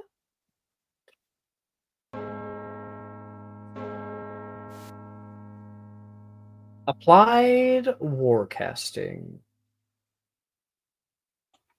Woo! Felix and Izzy. Are you guys in cryptids and myths? No, I'm not. Let me double check. I'm pretty sure no. No. Okay. They're never mind. not, but I am. It's all good. We're doing the applied warcasters here. So that means that you guys instead have offensive spellcraft is up first. Woo! You would be traveling down to that the Wii Sports Arena that we had. Yeah. And Professor Rojas is standing on the edge where you can hear the water lapping up and spraying upon the shore. Welcome, everybody. Get comfortable. Get comfortable. This place is going to be yours. The Applied Warcasting program is one is going to be the first to be able to use our newest state-of-the-art Coliseum, she yells. There's a little bit of a clap there. This place is able to be transformed into anything at all. Whatever we need in the moment. We need something like the streets of an old city. She gives like a snap of her fingers, and the sands on the ground start to form, transmute, and create into tall buildings. You all are pushed into the street or alleyways of such. Or perhaps the sand dunes of the Sahara Desert. She whisks her hand to the side, and all of the buildings collapse into sand, creating huge dunes and sandstorms that whip up in the area. Or even a nice gentle glade. She snaps again, and trees appear out of nowhere. This place is going to be your playground. It's where we're going to be sparring and going to be testing our mettle against each other. Offensive spellcraft is counterintuitive to what many of you learned in your days at Beaubatons and Ilvermorny. You were all taught defense against the dark arts. This is offensive magic, not dark magic. Offensive magic is meant to keep either you or the people you love alive. Do I need to repeat myself there? You can hear most people give like a little nod, no. Professor Rojas has a big smile on her face. I'll give a little description of her since Tony hasn't seen her. The rest of you have. You can find her in the faculty. Okay. Alex, I just realized that Bernadette also has that class. In offensive spellcraft? Yeah. Hell yeah, you're here. Okay. Faculty. Wonderful. Here we are. This is Professor Rojas.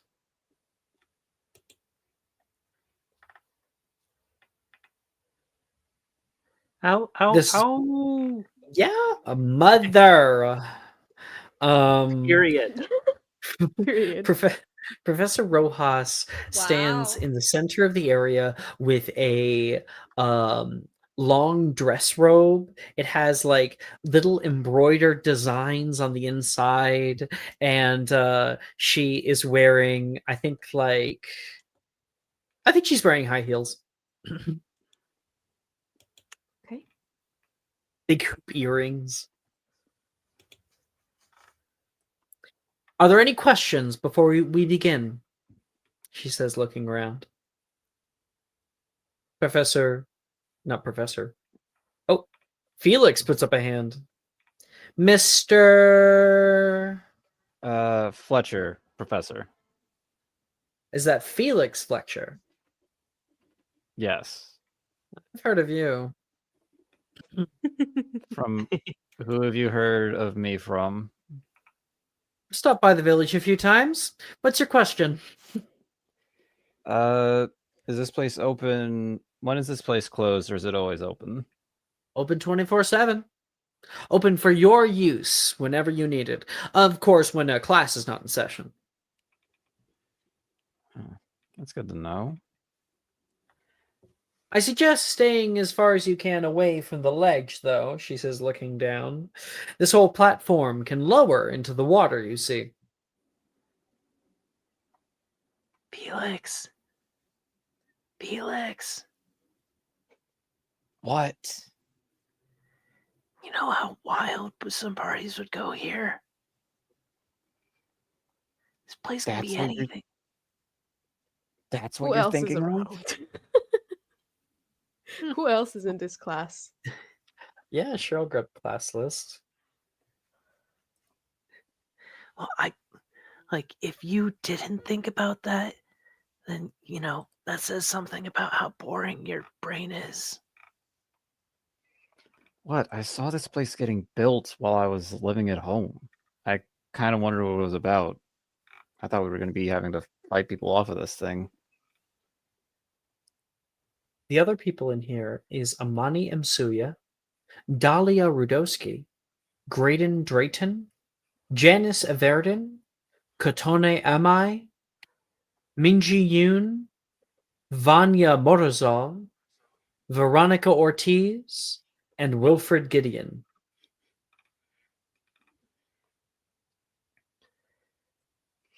Oh no, Vanya fell and broke her neck. Oh no. I think Bernadette would be like surprisingly, she would probably be talking like not talking, but she would probably be standing around Vanya. She would like wave at her and like hello. I think she'd look down toward you like, what is this little thing, little redhead doing, waving at me? It would seem she does not remember me. I don't think so. Did you guys have connections? She met before it like earlier today at the All right, that did happen, didn't it? Mm-hmm. The Measle Mouse House tournament and everything. yeah. Yeah. She tries to remain focused. Yeah, she Bernadette will let her focus drift into lesson. Vanya puts up a hand. Where did you go to school? Castellabrucia. I worked as an orar for many years, if you're wondering about my efficacy in this program. Where were you stationed? Central America, particularly Colombia. Until, of course, I saw that there was an open position here at Hogwarts School. I originally got hired for Defense Against the Dark Arts, but when the school didn't open, ended up taking the job as one of the heads for this department.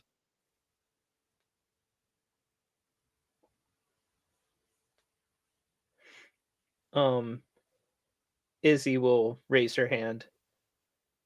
Yep. Your name?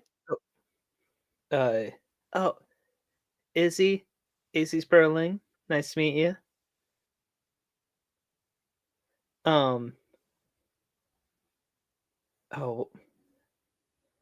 One second. She forgot her question already. For saying no, I'm trying. Izzy, look at her eyes. Izzy, you got a bit of drool on your close your mouth. I wrote something down, but I just need to like what did I write real quickly? 1 second. Yeah. I took a bit of classes. I just realized. Because I did write down something specifically for this question.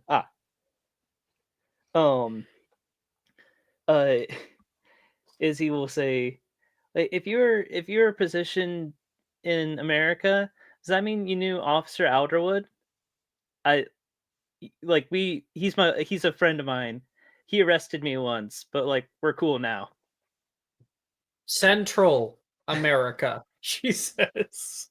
Not is it the school that Bernadette and Izzy went to? Is it the once in the center? Oh, Ilvermorny? Yeah, Elder, whatever.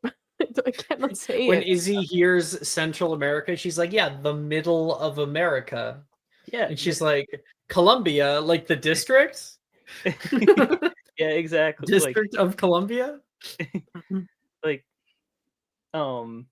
like Professor Oha says Central America, and Izzy's response is like, yeah, like it happened in New Mexico, isn't that Central America? Bernadette like softly cringes. Oh, was that on the way to Arizona for the Grand Canyon tour? Veronica says.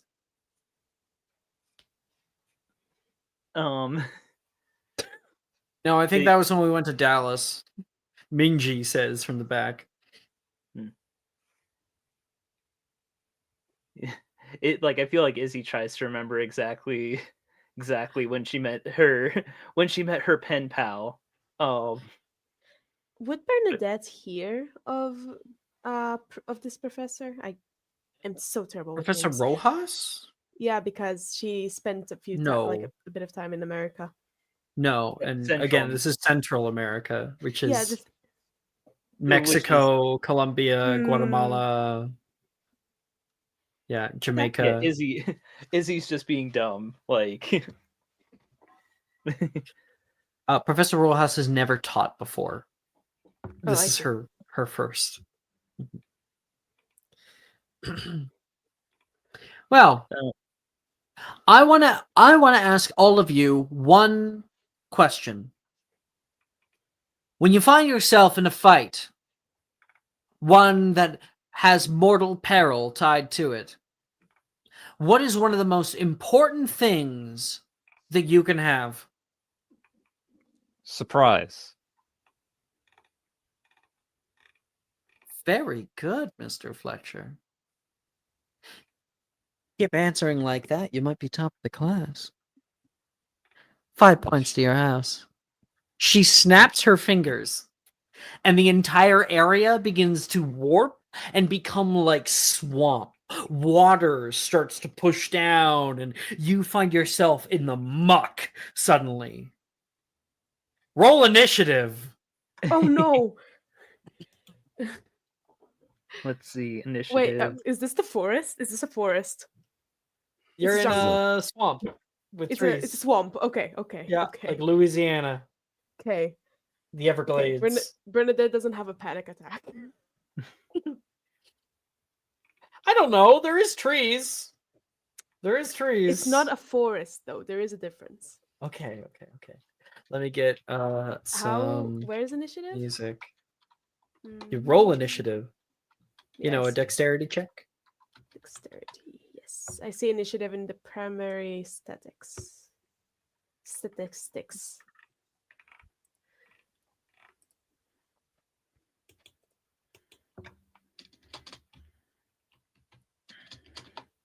Not bad. 1 second. I have a playlist to send you guys for some music. Oh no, Felix answered a question and got points. He's made himself a target immediately. Man, is it going to be the Wii Sports fencing song? That's the only thing I'm going to hear. No.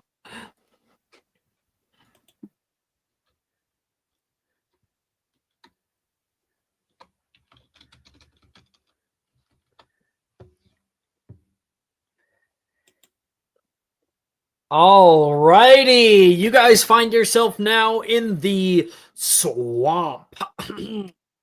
And who got highest for initiative? I believe Felix.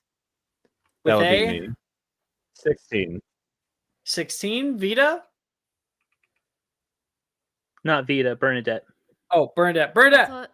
thought 13. Izzy? 12. Okay. You can hear a distant chuckle that echoes throughout here. Professor? What's going on? Ah! You hear somebody get flashed by a alarm. Okay, that's the wrong way of putting that. There's a loud flash, and then a spell streaks through the area, hitting them directly in the chest, and you watch as they become a small goblet that drops into the water. And then you can see a big sign that drifts down, and it goes ding ding, and it says offensive spellcrafting class versus Valeria Rojas. And Valeria has 1 point. Bernadette has the widest grin on her face, like, oh yes.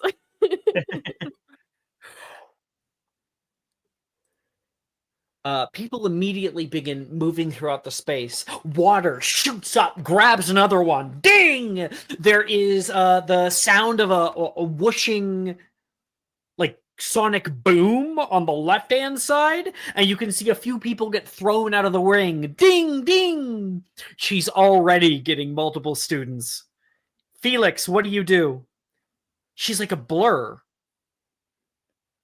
Well, I did say surprise was my first thought. I'm gonna cast Pellucidi Pellus on myself to disappear. Ooh. Okay, I want you to make me a stealth check at advantage. Yeah. Play to my strengths. And do you have Pellucidi Pellus locked in? I do. Nice.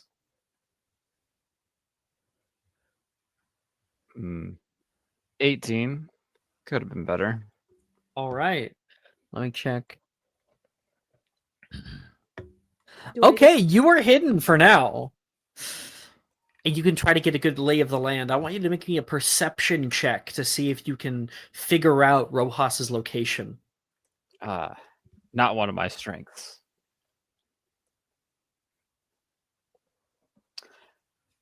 I'm gonna use my inspiration.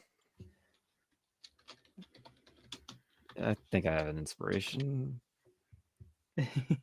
I do.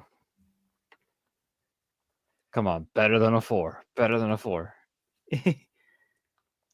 That's not better than a 4. You just jinxed yourself. Okay, you don't fucking see shit. And as you're standing here in the murk and the muck, you're trying to get like a good lay of the land. And on the farthest side, you start to see buildings pushing up from the ground, erecting themselves up above you like a wave until they stop. Nearby, Bernadette, Yes. you're caught unawares. You go to grab your wand and get ready. People are going left and right. You just try to find a bit of cover, and while you're there, you hear a thwack, thwack, thwack, thwack, thwack, thwack, thwack, thwack, thwack, a thwacking sound. You look to your left and can see a hail of glowing green arrows that are shooting out over the building and making their way straight toward you in a wave. I'm willing to hit you. Oh, oops. That is a 22. I would assume that hits. I don't know how much she has in What's your AC? Okay. Armor class. armor class. Where It's is on your it? main Yeah, it's main not. sheet. Yeah, that hits. And just so you know, Protego can increase your AC by 5. Then let's see if I have Protego. I think I do. Yes, I do. But would that increase your AC enough? Nope. You look at the large wave of arrows coming your way, and Izzy, you can see Bernadette is in the firing line. You save your friend or save yourself. I have an idea. I do have an idea, but I think it does involve me saving myself, at least for now. Okay. Bernadette, you take 14 points of piercing damage. Shouldn't I like do something against this though? Yep, that's Oh. your next go. It's your If it's- turn, Bernadette. If it's just damage, then Izzy will take the damage. When you said like save Bernadette or What? save No, yours- no, I was just again. Okay. Oh. This is not so much of a D&D 5e strategy. This is us telling a story together. There is a wave of arrows coming Bernadette's way, and they pelt you on one side, Bernadette. Your turn. You saw where they came from, toward all the buildings. Towards all the buildings. So I will. She has it actually in the same mindset that. Would it be cheating if she just casted the Pellucidi Pellus as well on herself and become her You're Animagus definitely self? not the only ones. What? No, Pellucidi Pellus turns you invisible, and Animagus is. Yeah, no, she she can. I turn guess into Animagus is a Animagus. bonus action. So yeah, if you use an action to turn invisible and then bonus action into your Animagus form, you absolutely can do that. She can do that. Wonderful. Mhm. I'm gonna do that.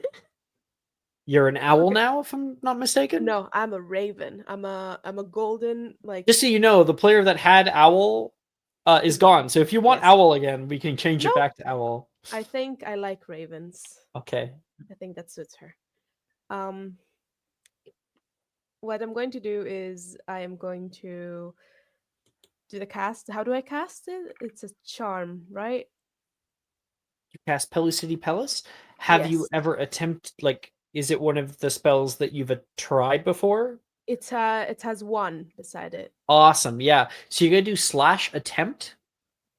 And you're going to write in Pellucidi, or I think if you just put PEL, should be enough. /attempt. Then put PEL. PEL. It does not say more. And then click enter. And then it's the second one right there. Click on it. 19. That's a success. Pellucidi Pellus. She Hey. does it. She casts a spell and she starts flying towards the direction of the building. All right. Bird's eye view up there. You can make me Yeah. a perception check. Perception, you say. Okay. Features, character sheet, perception. Can I make it a survival check or no? No. Or, okay. 20. Hell yeah. You can see most of these spells coming out from behind the buildings. There's a few other students, however, that are running into the fray. Vanya being one of them, pushing through the bog, leaps toward the buildings and pushes into one of the alleyways, shoots a spell out toward Rojas, which she then deflects and shoots out over the rooftop, and it rains down upon the other students who have yet to catch on to what's going on. That's your turn. Izzy. Ooh. I do have an idea. I forget. Do we have meta magics at 6th level? Yep, you get him at 3rd. Oh, okay. I did forget to put meta magics on Izzy. Is it alright if I put quicken casts Yep. now? Yep. Okay. No time like the present. Then what Izzy is going to do, she's going to take her purse, quicken casts, fill it up with water, and quicken cast it into a different liquid. What? She's What? going to quicken cast Veriverto, the liquid, into gasoline. And what she is going to do Okay. is she's going to run to get as close to Rojas as possible, Oh my god. and then cast Confringo. Okay. Awesome. Here's the thing. You don't know where Rojas is. Well, here's the thing. Confringo does hit a big area.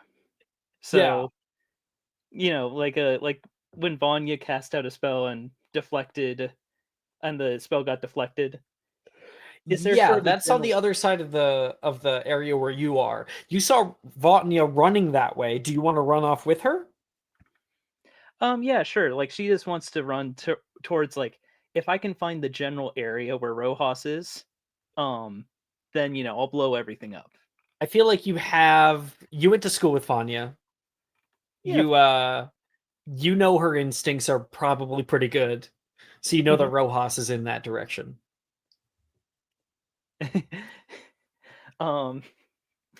Yeah, I think when Izzy follows Vanya and is like, okay, Rojas is in that direction, she'll just as she runs past Vanya, she'll just turn to her for a second and say, "See you in hell, bitch," and then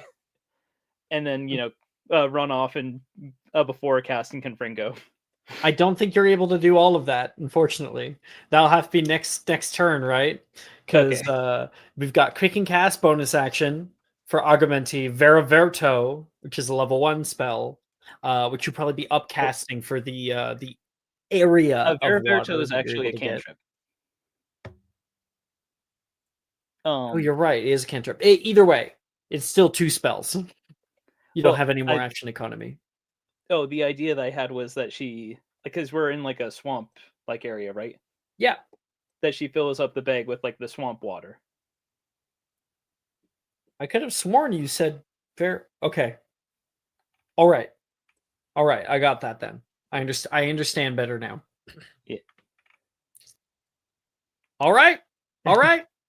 You run out into the buildings area. Vanya grabs you by the shoulder and says,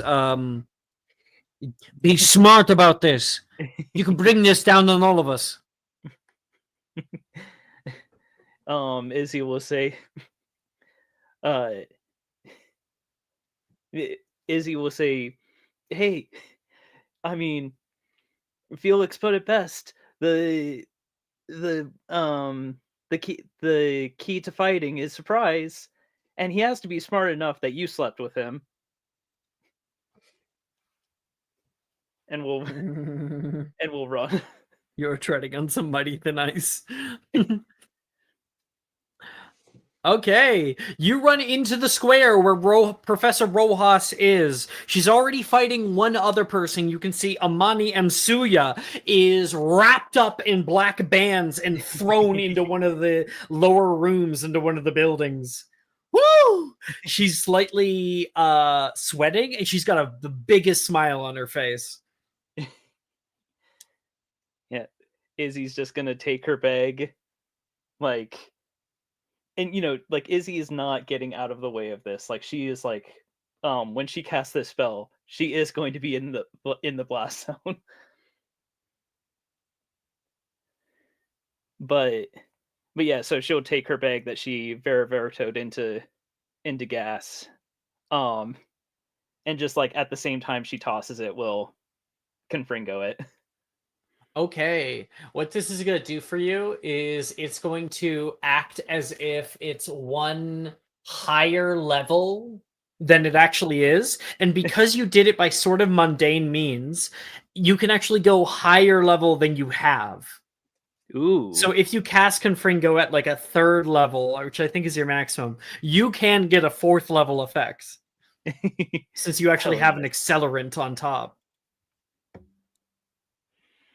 Okay, so that'll be 9d6 fire damage. Yep, go ahead and roll it. Professor Rojas reactionarily casts Protego Maxima. Gotta roll. I have one attempt on Confringo.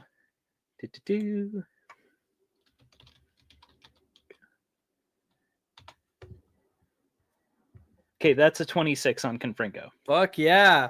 That's going to be half damage from whatever you roll. Okay. The Protego Maxima.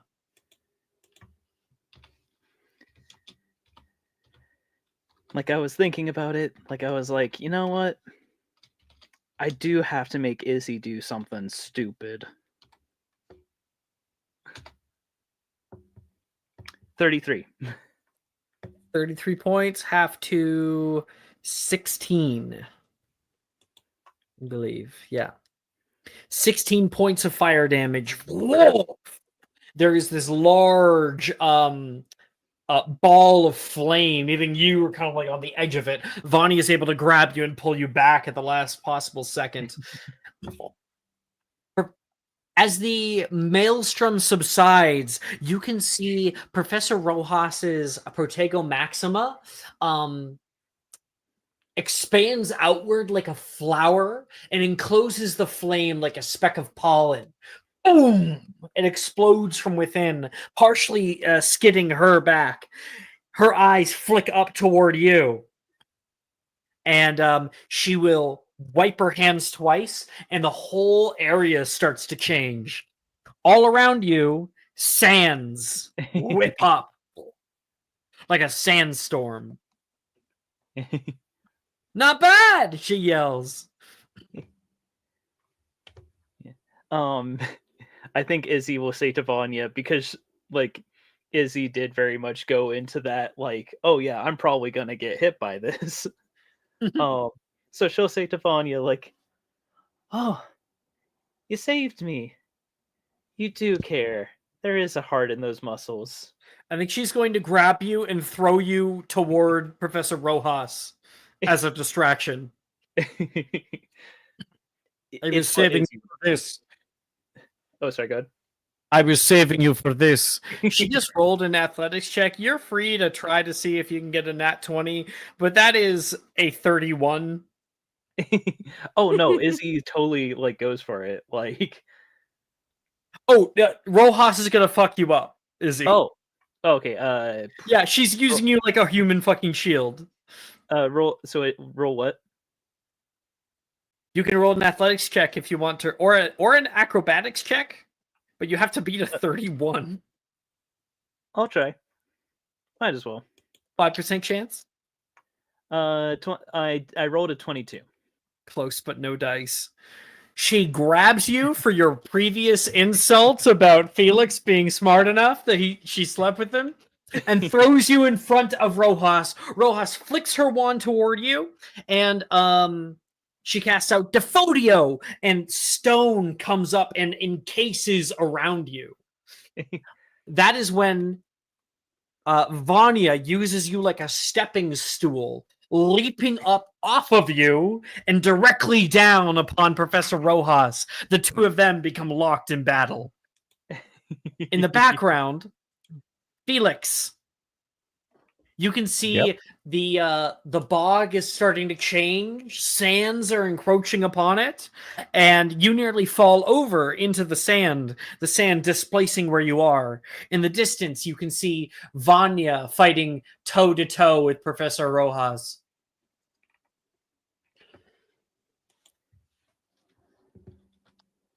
See, a thought just ran across my head. Do I want to attack Rojas or attack Vanya?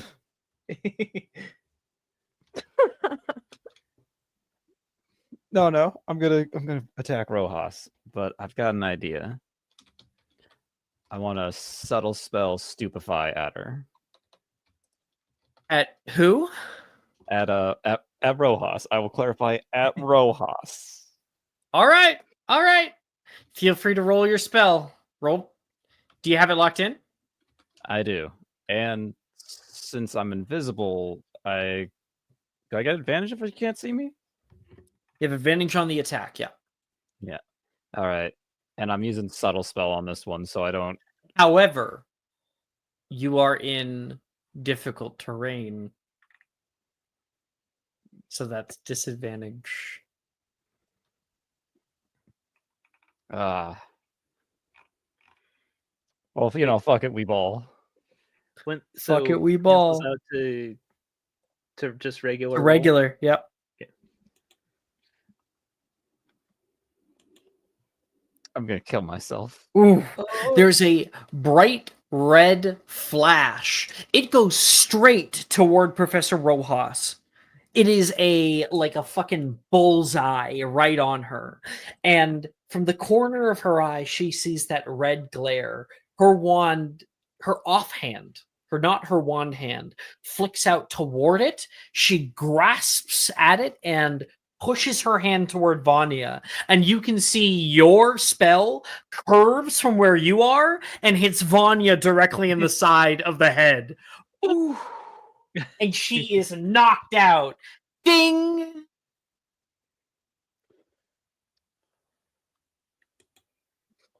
Thank you. Ah, man, that was impressive. Right, fighting you, duck. And then Felix, you turn, and she is right next to you. She is like leaping up toward your position. She's going to make a perception check to see if she can get your general location. That is a 17 on the die. She sees you in the sand, your feet pressed into it, the little body mark. There you are. she says, and we'll cast Incarcerous. Roll me a strength saving throw. Ah, this is where I go with Langlock. Very good. Yeah, that'd be a great one to use right now. Yeah, I'm gonna cast Langlock at her. You have it locked in? I do. Okay. The Langlock immediately goes off. Just as she's about to cast Incarsa, her mouth is taken away. She drops down from where you just were, and you scramble away from her to try to get a bit of distance between the two. The sand whipping around her for a moment. Oh, her mouth comes back. Nice one! Cons. Didn't take out Rojas. Pros. Vanya's down. This is a win. Bernadette, your turn. I'm in the sky. You're up in the sky, flying watching all of around. this happen. So one You're thing also to in be a very- sandstorm as well, so Yeah, I want to do something like she went close to us, right? Like closer. she jumped toward Felix, yeah. Yes. But you're up in the Wonderful. air. Yeah, I know. I'm going to lower myself to closer to her while trying to sneak in. I am invisible, Uh-huh. so can I roll stealth so she won't like notice me or Yeah, you gotta notice- roll stealth. It is technically possible to see you because of the sand, and you slightly displace the sand, but it would be pretty difficult. stealth At advantage. at advantage. But then Wonderful. disadvantage because it's difficult terrain. Let me look something real quick. I have journals.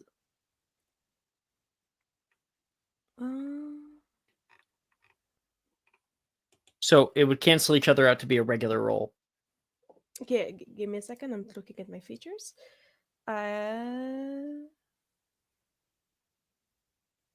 Okay.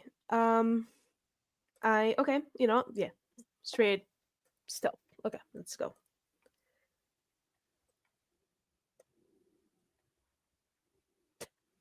I got it. 21. 21. Hell yeah. She does not notice you. What do you do? Wonderful. I lower myself to the ground behind her and I change back into my form, and I should I stupidify her or polyamorous? Or wait, can I do hexes and jinxes and such? You can do any spell that's available to you. Wonderful.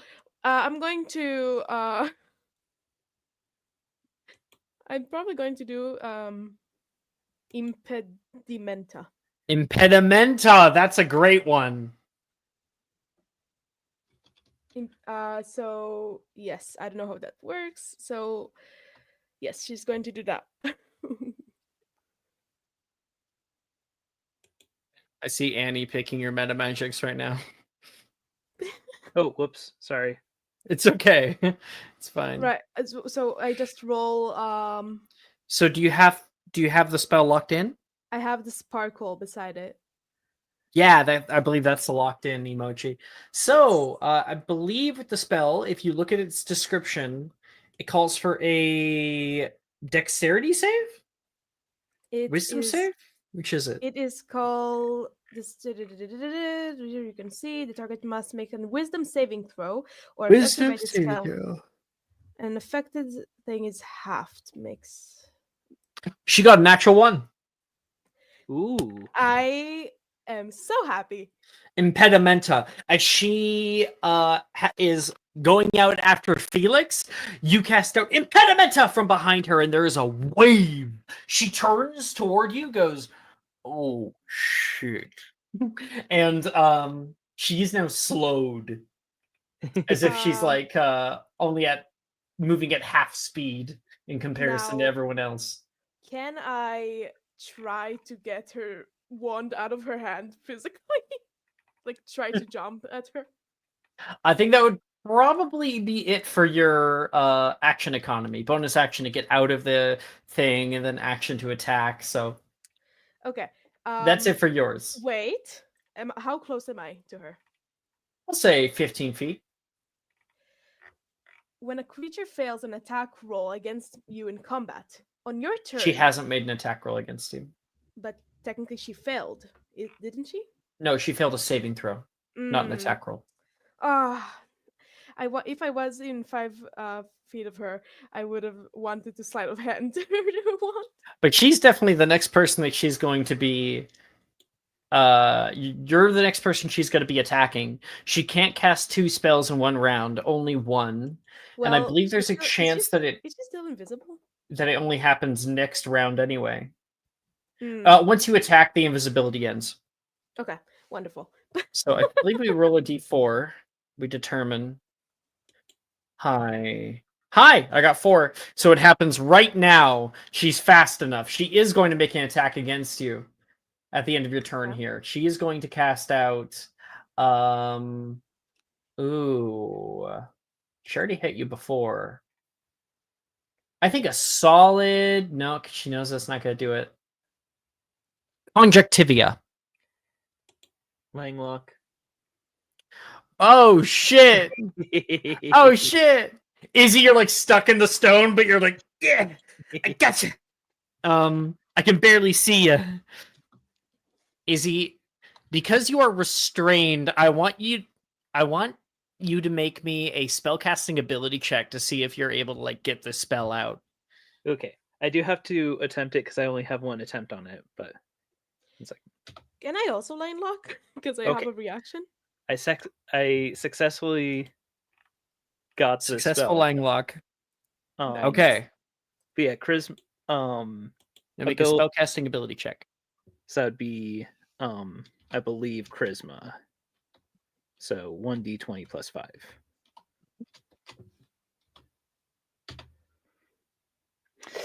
No. I'm gonna use my inspo. I'm gonna use my inspo. All right. Come on.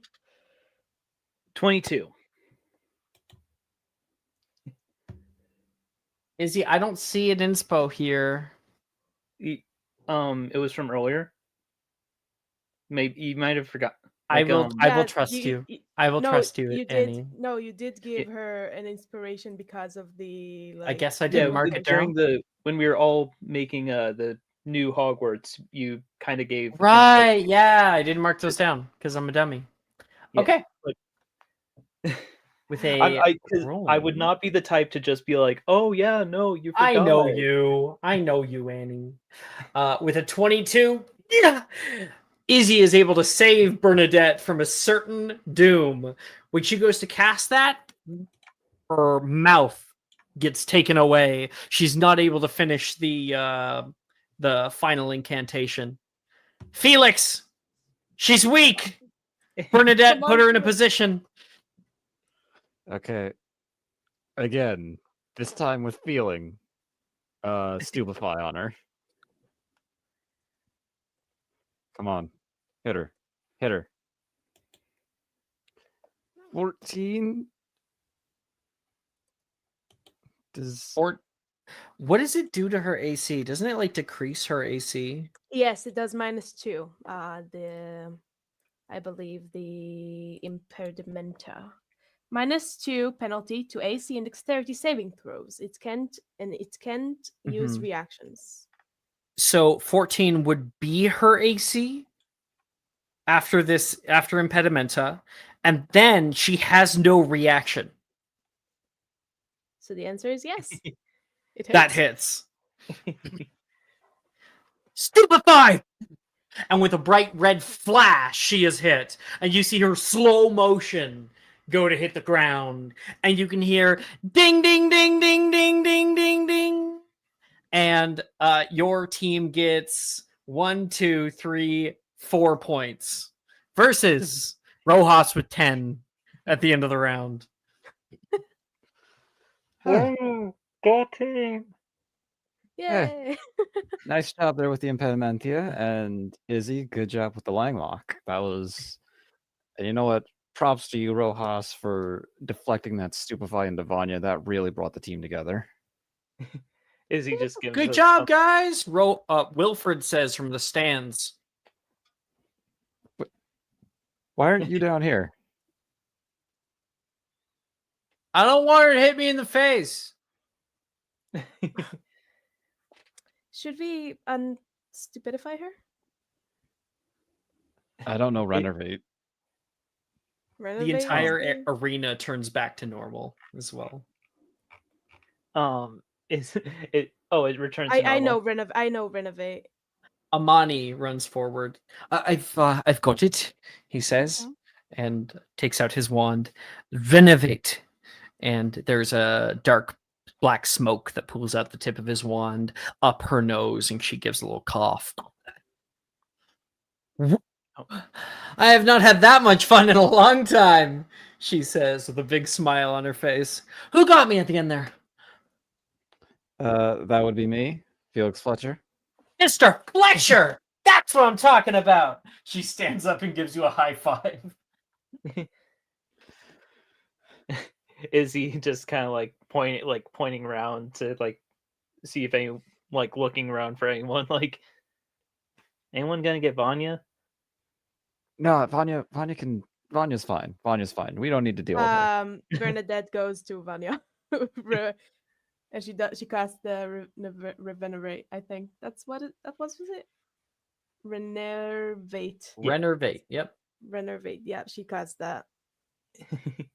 No, you don't need to do. Professor, I have to say, very nice deflection technique. That was impressive. Thank you. I have practiced it for many a moon. Oh, sorry there, Izzy. And she's going to cast Defodio again, and like Izzy is released among many of the other students. After Bernadette casts the spell on Vanya, she will go back to and helping her up if she wants it. She will go back to the professor and she will say, Appreciate it. surprise. Of course. And she will walk back to the professor and she will say, well, you did say surprise. I hope this has been a good lesson in teaching all of you the use of non-magical means for combat and offense. Surprise is a very useful tool. It can get you up to 6 seconds for some people, for 3 seconds for most people, 6 seconds for those people who choose to freeze at the sight of danger. Or in the case of Miss Morozov, 0.5 seconds. Never seen somebody react so quickly. Rojas smirks. Vanya smirks. That's it for today, everybody. Thank you, everyone, for participating. Izzy's gonna say, lesson learned. Next time I gotta blow myself up way closer to make it work. How did you get that so big? Well, How did you get that to be so big? Experience. She's very good at making small things large. Oh, I can show you something large. Bernadette like cringes and she's like, I feel like Izzy's good at flirting, so with that she's intentionally saying that just to like tease and annoy Vanya. Yep. Vanya's making her jokes as well. And Rojas chuckles at that. And that is a glimpse into our offensive spellcraft class. We're going to take our break. We'll come back in 10 minutes. that was fun. Yeah.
Magic and Mysterium is brought to you by Human Shields.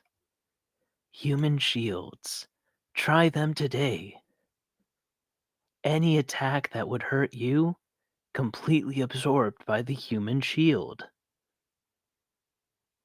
For 3 small payments of $19.99, we'll send you your own Human Shield today. Satisfaction guaranteed. 90-day return policy.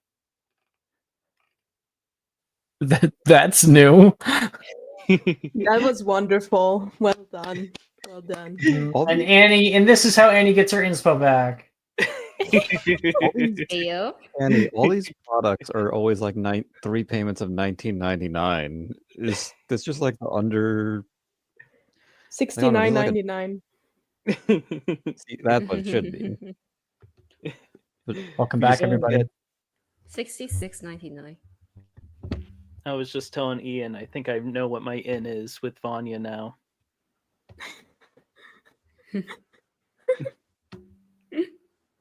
I'm scared. It's gonna go be traumatized now. As you should be. I love Oh my gosh. Alex, I love how nobody knows yet that Bernadette is like Really a werewolf? not a mad guy. No. It's really funny to me. Joking. Not yet. Not yet. Soon, but not yet. Okay. Oriana. Yeah, I'm back. I'm just filling out your thing. I had to deal with a problem. They know something was burnt. I had to deal with that, but we're all good. Something was burnt. Yeah. Ken joins the call during the break and just goes, "Hey, so like random question. If I burn something into my pan, should I just rinse it with water?" I don't know. I know and I love you, but it's No, so It funny. was more if something is burnt in the pan, should I put it in Just water? soak it. Just soak it overnight. Yeah, that's what they told me. I was No, like, no. is that gonna make it worse? Hypothetically, of course. Hypothetically. Hypothetically, it was all hypotheticals. Nothing was proven. Nothing was proven. Nothing was proven. I'm spelling things so wrong trying to type this out fast. Okay. Who all, I think it's actually only Oriana, is in dream interpretation. Yes. So Oriana, at the clang of the new bell, you climb up into the Lunarium, where currently is being hosted the dream interpretation class. If I'm not mistaken, this is taught by Trelawney. Hope I did Checking here. Yep. Welcome, everyone. Welcome. Please find a lounge to lay in. Something comfortable, but not too comfortable. The inner eye works best when in a state of turmoil, of conflict. Oh, hello, she says, looking down toward Oriana, who's walked into the classroom. Oh, good evening, and we'll do a bow, a curtsy. I'm too precocious. Please find a seat anywhere. There is also potions for if one needs. We are going to be finding ourselves in the astral realm this evening. You will be shown the inside. Beyond what you see, there is a beautiful like rings around you that are spinning mindlessly, little lights up in the ether above showing a starry night sky. Far too. She turns toward her right and says, far too dreadful. She flicks her wand toward the windows, and all of the blackout curtains shut, one after the other. When you move to go sit down, you find yourself next to Mr. Nolan Anderson, who's also finding a comfy place to sit. Well, if it isn't my what would partner in crime. Is that what I am? Well, it seemed better than servant. I don't want to call you a servant. I am most definitely not your servant. That's what I thought. So, I mean, do you have a better term? But friend? Oh, I Does like that that work? term. That term's nice. Yeah, friend. You did save my life a few times, actually. Well, I'm still trying to get used to the whole social stuff. I mean, I didn't pay you with money, so I'm assuming that we're not friends unless there's a new How term. long has it been that we've known each other? Oriana's like counting in her head while doing like the 10 fingers. years. Yeah, counting her head like do the fingers. About 10 years. You need any more than that? I guess not. I just rather be safe than sorry. The trick to this is the difficulty of moving one's mind from the ethereal into the corporeal. Often those that rise from their dreams have difficulty recalling what they had seen but moments prior. We will be having a deep meditation for the next hour, and all of you, when coming back, do your best to immediately write down as much as you possibly can on the sheet provided for you. When we come back, we will talk about how to interpret such dream. Everyone ready? Well, and Oriana looks at Nolan and is like, well, have a good night rest. Trelawney's a little weird, eh? Well, Her I don't eyes know. look like a giant bugs through her glasses. I mean, we're all a little weird, I guess, I mean, Oh no, you're that was an ask. I don't know what she looks like. Wilfred said she looks like a giant bug. I didn't want to I was gonna question that, but I didn't know if I should. So was he right then? Was he fucking with me? Well, I mean, maybe she does inquisitive. I mean, she looks inquisitive. She looks inquisitive. You watch her as people start to lay down and go to sleep. She goes to her desk and pulls out a large bong. She just pulled out it looks like almost like a genie's lamp, but like glass and like longer. One full hour, and then I will rise you. She turns her bong, takes a rip off a bowl, a genie's lamp, Oh, maybe and then it's he gives like a sniff. Oh, genie's lamp. Okay. it's a water bottle. I don't know. Go to sleep. Oh. See you in an hour. Sleep tight. Don't let the bed bugs bite. Don't let the bed bugs bite. And you lay back on this like reclined seating, staring up into the ceiling. Take the potion and feel your mind immediately wander. We need music for this. We must definitely need music. I don't know what though. I don't know what would be best for music. 10, give me a tone of your dream. Oh, tone. Post-apocalyptic. It would be Calm, like thoughtful. calm, but there's always Glade. something at the corner of your eye. You know what I'm saying? Like, it's calm, but there's something there. Okay. I think I have it. I know exactly what ambience I should be pulling up then.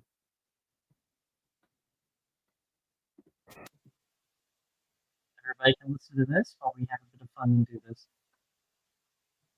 Standing. Okay. I have given her a place to mark down your answers. So first you gotta put your name and then you can go forward. What essentially this is I want you to give short answers. Just You are cutting in throw it and really out, Alex. Okay. Am I clearer yet? You're clear now. You're good. Okay. So I'm going to give you some questions. The form I gave you is just so that you can keep track of what you've answered. I want you to give short answers, basically just notes, because when we're done, you're going to actually present the image to us for your Okay. answer. Okay? Okay. Okay. We're going to go step by step. Ready. Think of an open field. Trelawney's voice echoes through your dream. How big is this field? What is it filled with? What are the surroundings like? And I will give you 60 seconds to answer. Need to get my timer.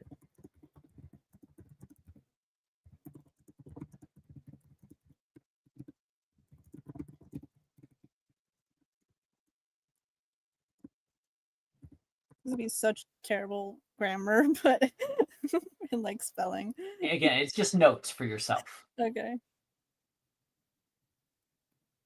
Oh Okay. wait, I don't think it actually gives you. Okay, it's fine. It's fine. Just take the notes. We'll figure it out at the end. It's all good. Okay. I 10 got it. seconds. I'm ready. I got it. I wrote something now. All right. Think of a cube. How big is the cube? What is it made of? What is the surface like? What is its color? Where in the field is it? Where is the cube? On the ground? Floating? Is it transparent? If so, can you see inside? Go.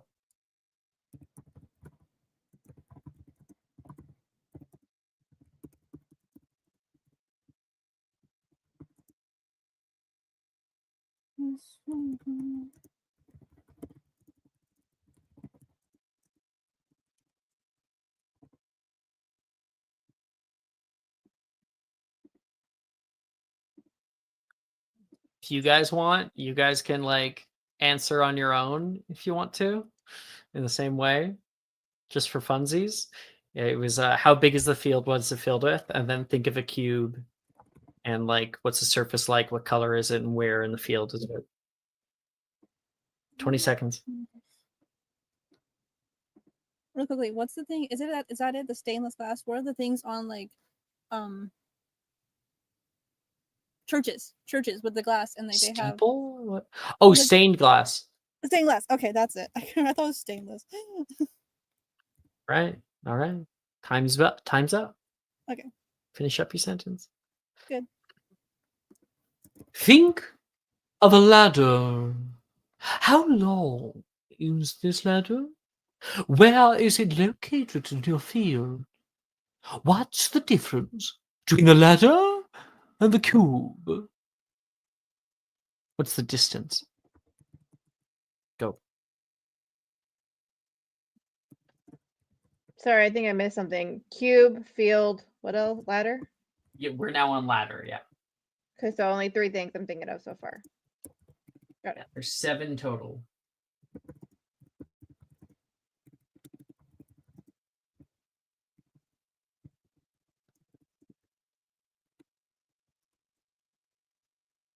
"30 seconds.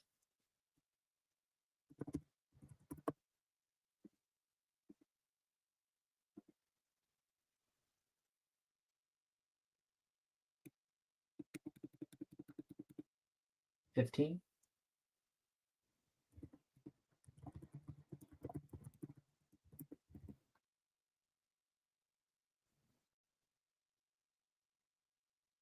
"5, 4, 3, 2, 1. All right. Think of a horse. What color is the horse? What is the horse doing? And where is it in relation to your cube? Hmm?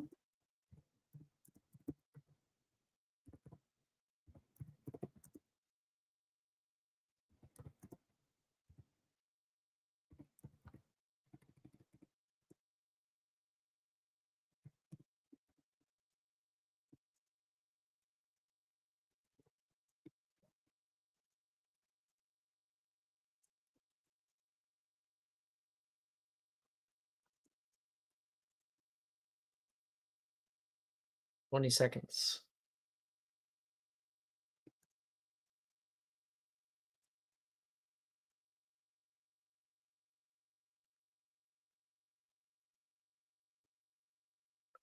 Ten.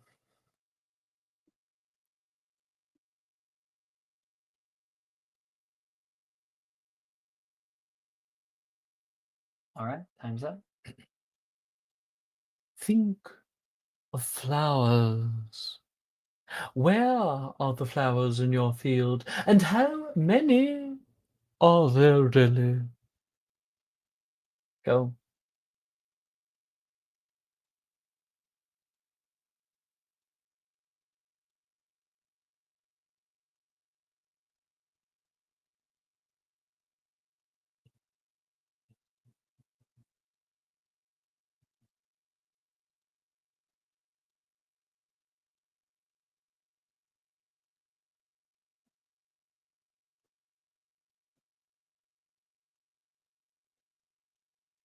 Twenty seconds.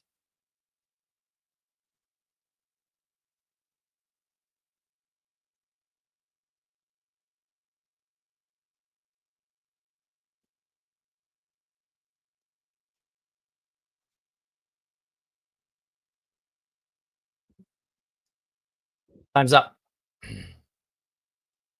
Think of what the weather is like in your field. Is it rainy? Sunny? Is your field foggy? Hmm. Go.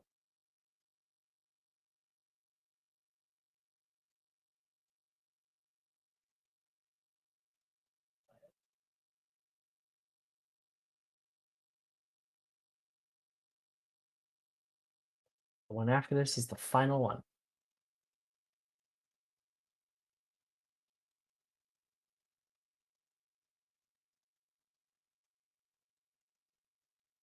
Twenty seconds.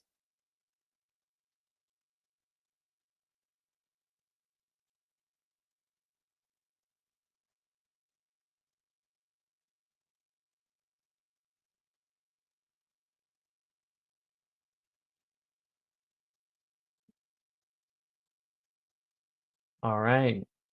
Final question. I want to see a storm. What is the distance between the storm and the cube? Is it a big storm? Or is it just passing through? Oh, how that would be.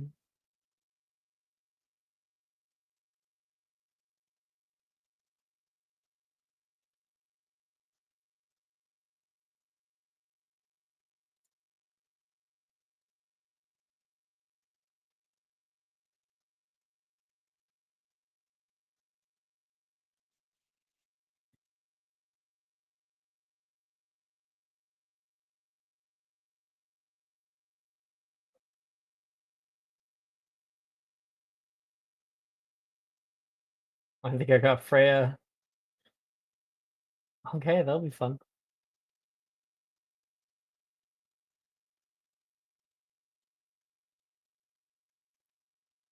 Five seconds.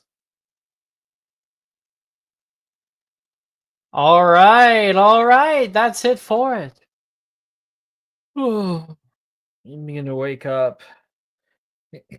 Perfect. Grab your pen and paper. Write down right now. Don't forget anything. Quickly. You start to write it down. And Oriana, let us see what your stuff is like. So, according to your answers, did you submit? Looks like you Yes. did. I did 2 backs because I read it wrong, but Oriana's the right one.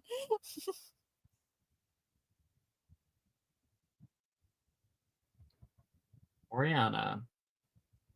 Okay, so for the first answer, you said your field is a grand library. Books line the wall and cover the floor. There is no end in sight. Interesting. That I'm gonna open this up over here so I can have just both of them. Uh-oh. My computer don't like me right now. Uh-oh. There we go.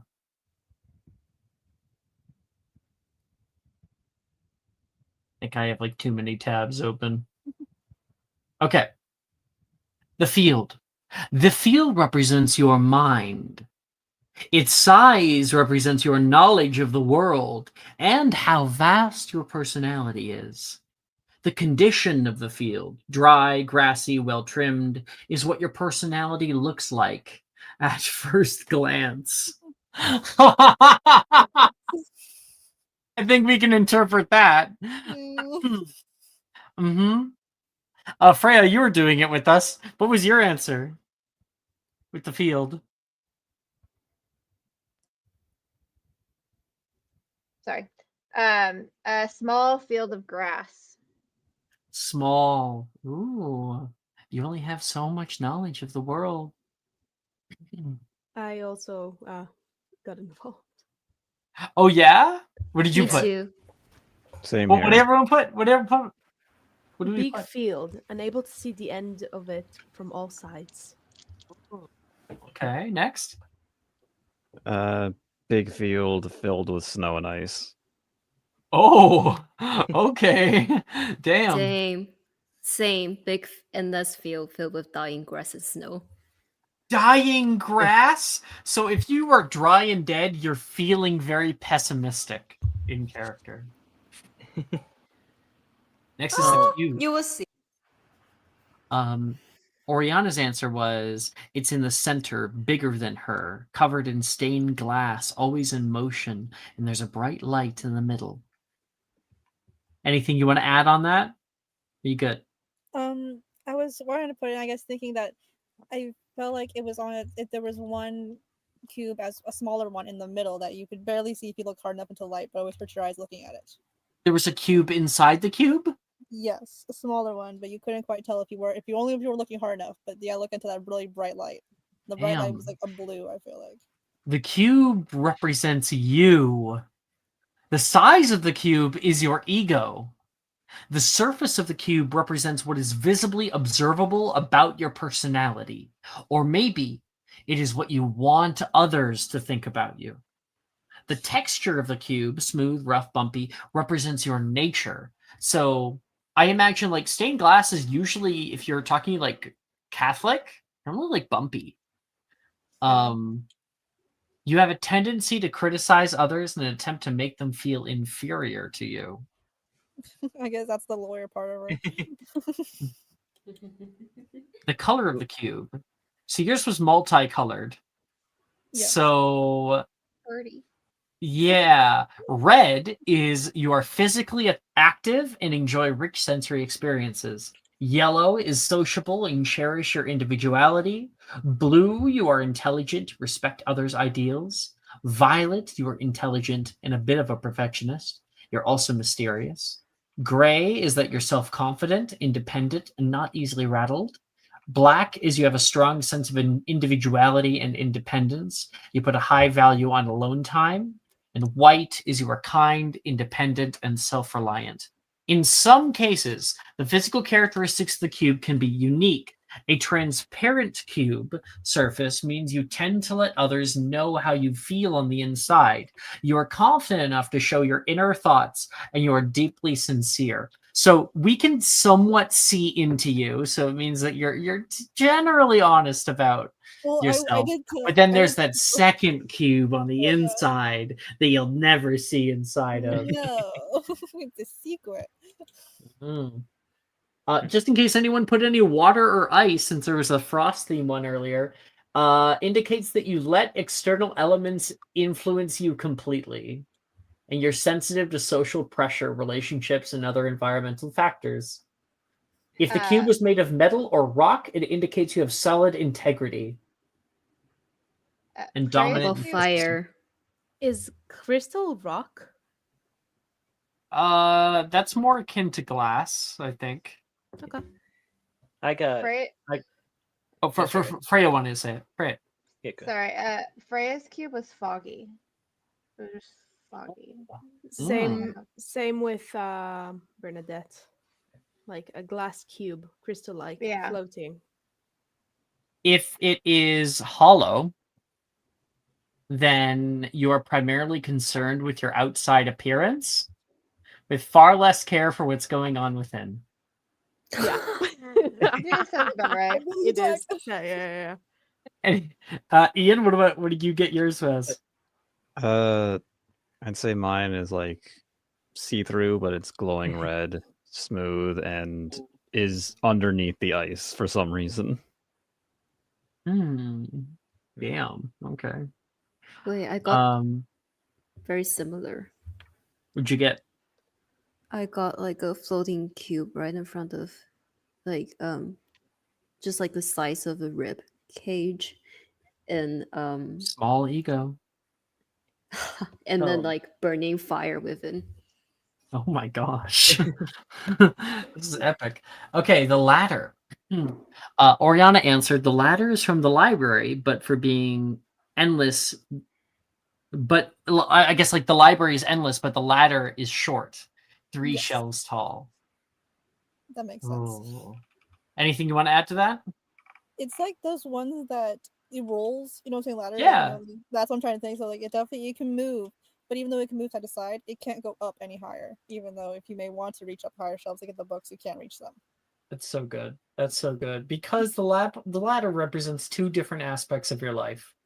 Your goals and your friendships. Let's see what the ladder says about your goals.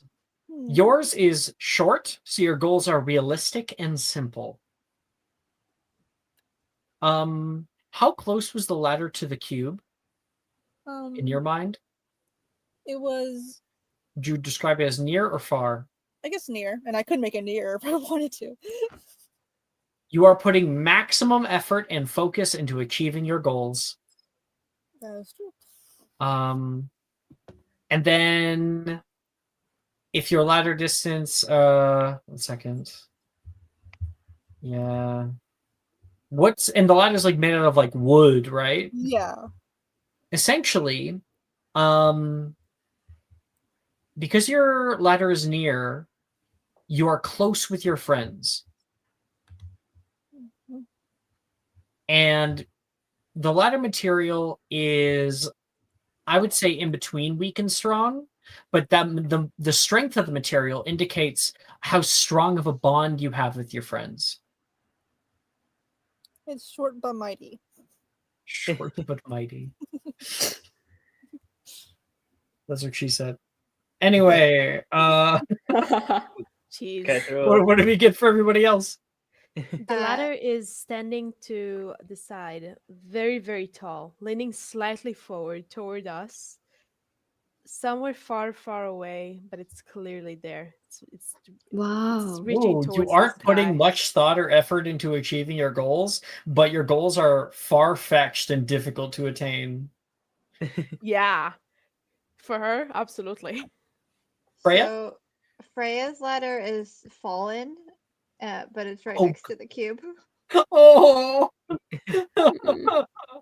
Same twin. You're very close to your friends, but you can't lean on them for support. Oh my god. What are you talking about? Yeah, I didn't raise my hand earlier, but can I throw out some answers too? Yeah. If it's inconvenient. Yeah, you go ahead. Just to catch up a little bit though, is I imagine Izzy's is like her field is off of a freeway. And it's one of those where like the grass is wet, so you slide into it. Basically, you can't get any good footing on it. Yeah. That's what her field is sort of in her head. Like, her cube looks almost like a shipping container. That's spray painted on. Oh God. That's And you? You're the shipping container? Is that because you get passed around a lot? take from it what you will. I mean, this is Izzy's dreamscape. Port to port. And the- metal indicates you have solid integrity, though. and then metal ladder, but like Freya, it's not. It fell down. No. It means you used to lean on your friends and now you don't. You're putting maximum effort into achieving your goals, but you have a strong bond with people. The next one's my favorite, but I think Kat and Ian still have to. I don't know if Maple's doing it with us. I think you go ahead. Yeah, my ladder is if you found it sticking straight up, but part of it is frozen, so a bunch of it's below the ice, and then only a little bit of it is sticking out the top. And it's near the cube, and it's made of wood. Ooh. You need stronger bonds with your friends, but you're putting strong effort into achieving your goals. Aww. It seems like your goals are realistic and simple. That's Kat? pretty. I think her ladder is right in front of her, and it's also metal. But because of the storming weather, it's like freezing, and it's 2 to 3 like floors off the ground. There's a clear goal, but it's still like very far It's away. unattainable. Oh. Okay. The next one is the horse, and this one might be my favorite. So Oriana answered, the horse has white hair. It's beautiful. It draws me to touch the cube, making me feel safe to do anything. Anything you want to add there, Oriana? I tried to figure out to add, but in Oriana's mind, I was thinking that the horse was Freya, which I felt like a bad thing to say, but it was like, it makes me feel safe.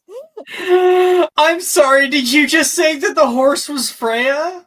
Yeah, like in her head, that's what I was thinking. Like, that's Oh, what great. The horse represents your ideal partner. Oh,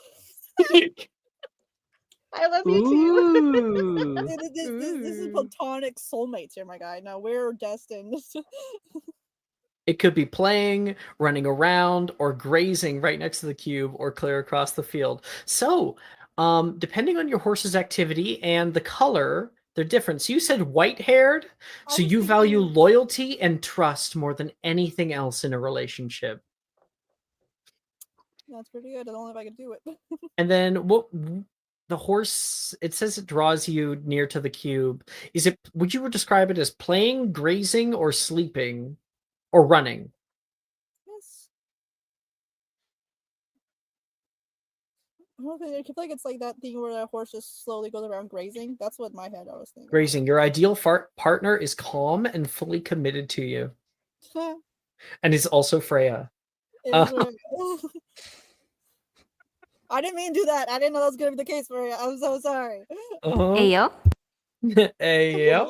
I love you too. All right, everybody. Somebody present their ideal partner. The horse is running, but is frozen in time, mid-air, where his feet don't touch the ground. It's right beneath the cube. It's posing. It is frozen in time. It's not really posing. It's I don't know literally how just- to interpret that. Yeah, like I thought about it, it's like, what the fuck It's in did the I just past. Yeah, you can interpret that how you want. That's scary. I think What color is it? Like what was in your head? I wasn't thinking about that, honestly. I think gray. Okay, your ideal partner is dominant, seductive, and sophisticated, but also loyal. Jeez, okay, cool. Good to know. Professor Rojas.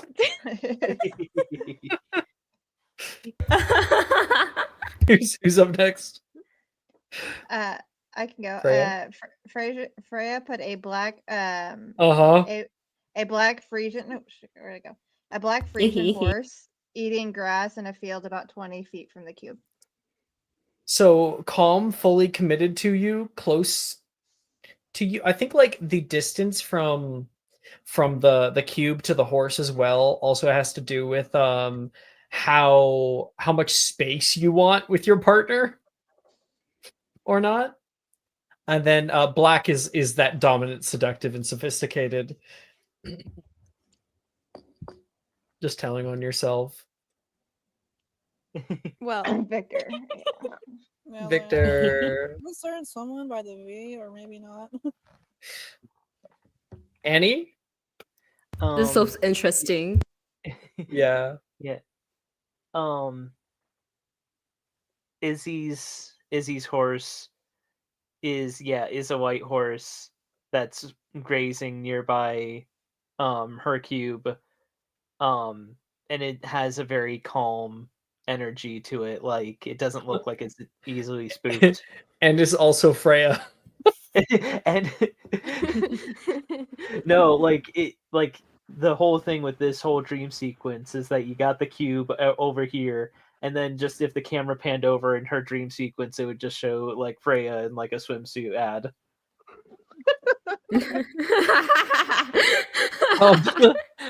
Once I hear from Ian, I'll tell you my favorite answer I ever got for this. Okay. My horse is blue. It is running towards the cube as fast as it possibly can. Oh my goodness. You Yeah. come to me, my love. It's running, so your ideal partner will respect your space and give you the alone time that you crave. And it's blue, and I don't. If your horse is a completely different color than the ones listed above, like Wizard of Oz, it means you value originality and independence in your partner. You want to view as someone who fascinates and challenges you. Okay, so we all put Freya as the answer, apparently.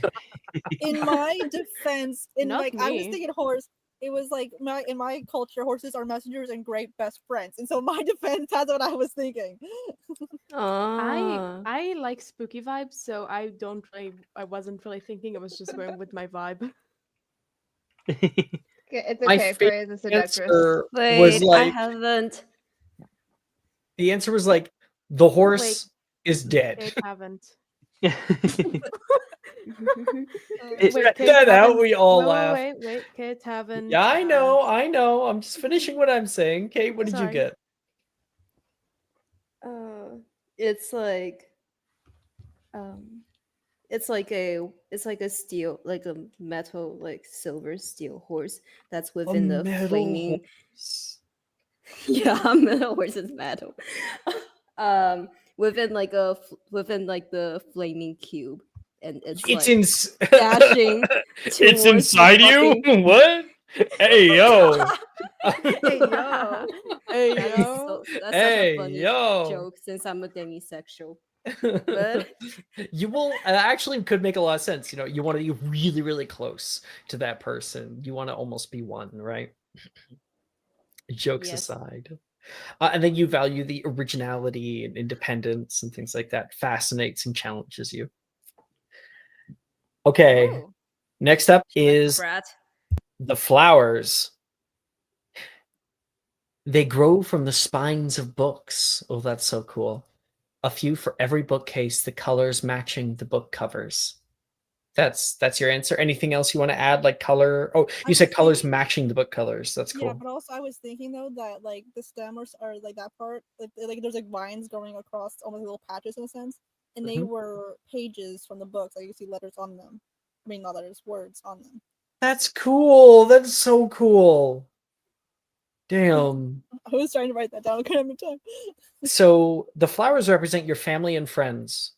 The number of flowers reflects your popularity, and their location indicates how close you are with your social group. So if For you, they're everywhere. You're a social butterfly with family and friends too numerous to count. You'll never be lonely. Aww. Even though she And totally failed it. This is so My sad. heart. My heart. you know, Oh. Oh. what did everyone else get? Anyway, how many of you said that there were many flowers? Me. Oh. Yes, it Uh, depends. Go ahead. Freya put a small bit of dandelions in the field, but they're hardly noticeable.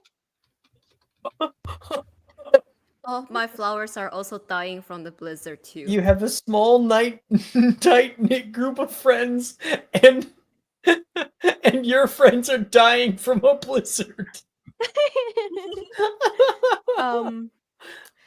I have an interesting answer. Uh-huh. There are no flowers in the field. Only one. And that one is inside the cube. A single rose. Color unrecognizable. Shifting. It's being reborn all over again. Whoa, it's like that I love myself. Thank you very much. I was actually thinking about her brother now when you said it. Oh, yeah, her brother. The one she is looking for. And I was like, huh, that hurts. It also means, of course, that you have very few friends, or at least feel like you have few friends. Ooh, we're all learning things about each other today. Yeah. It seems Annie? legit. So, you know how sunflowers face the sun? Yeah. I imagine, like, in Izzy's dreamscape, is that it's like, there's like a field of sunflowers, but they're facing away from her. Oh. Ouch. Wow. All right. All right. I didn't need to cry today. Ian? So my sunflowers, there is one on each rung of the ladder. So there's like only a few above the water. The rest of them are below the ice.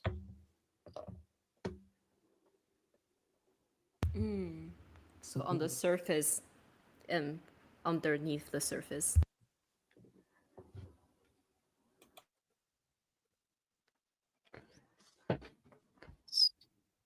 Chin must be. No, chin. Okay. All right. Next is the weather condition. The weather in your field reflects your No. general. The field itself, isn't it? No? Oh wait, no. There's Yeah, I'm flowers confused. and the Sorry. weather. Yeah.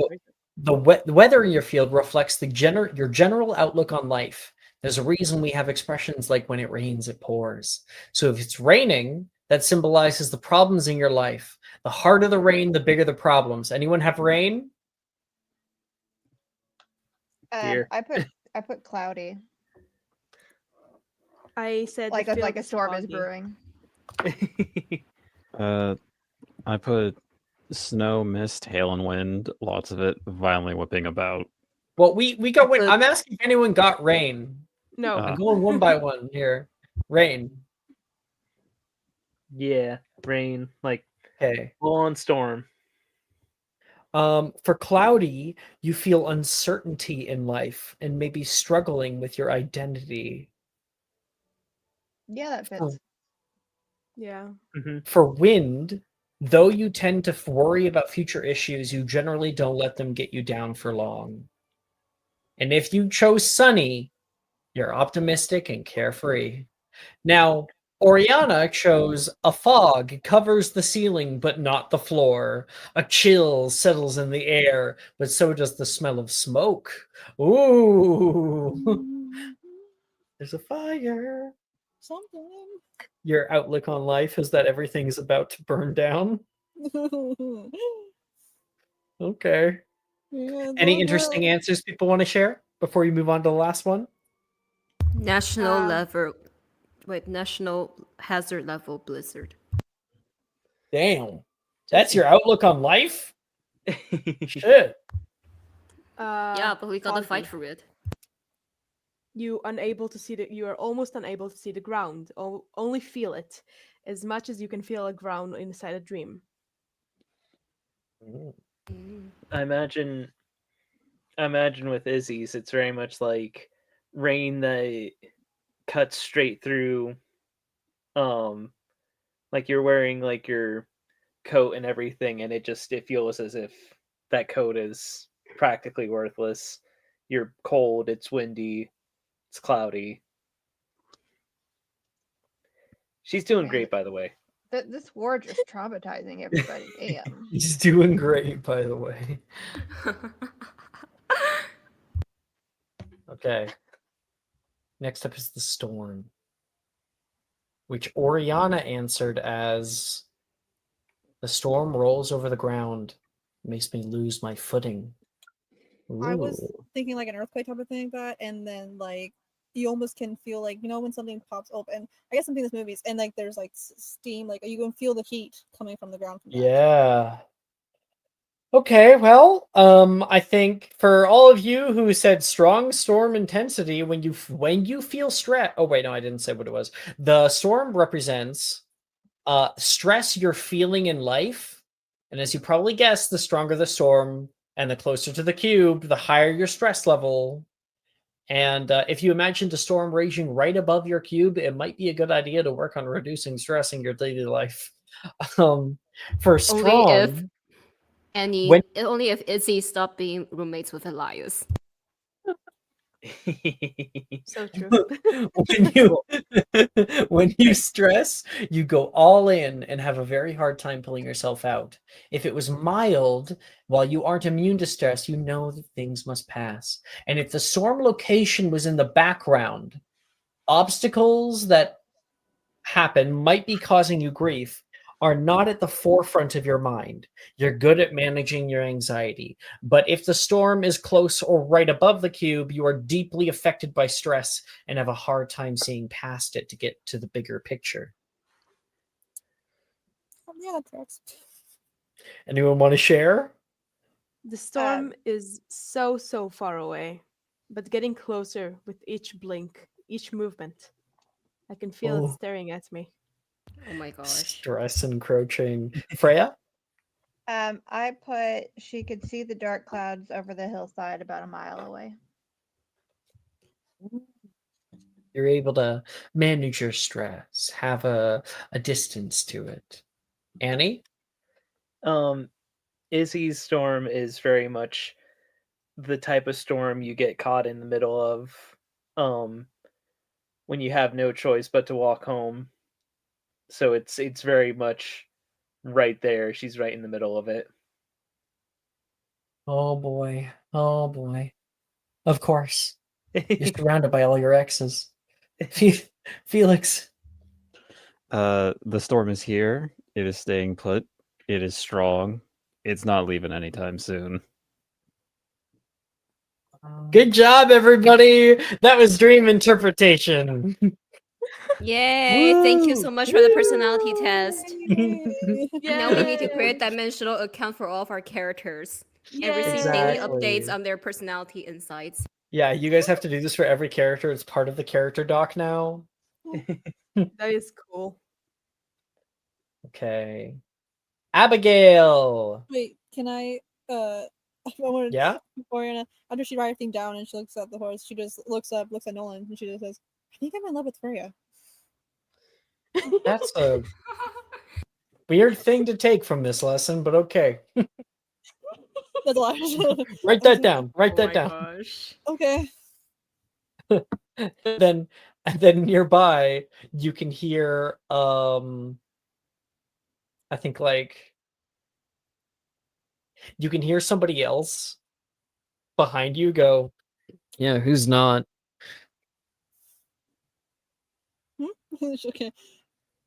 I mean, I didn't mean to be, but I mean, well, look at that new art. I saw that and I was like, the pose? Cecily, what do? You didn't even post it. Okay, I'll share it. I'll put it in the main chat. Yeah. Like, Oh, geez. damn. fanning ourselves over here. Oh, I sent worse to Annie and 10. I got her bathing suit ready for Victor. I've seen the boobies. Yeah. Oh boy. I mean, you can see why. That's it. That's the The image. you saw the badonkeros? Yeah, so it says he sent me the image of Freya, and then It's that's a what happened. That was swimsuit. The she sent me tickle that right- busies? She sent me that right before the dream sequence. That's what I was thinking. I was thinking of those boobies, and next thing you know, the horse is Freya. The headlights? The front rack? Anyway.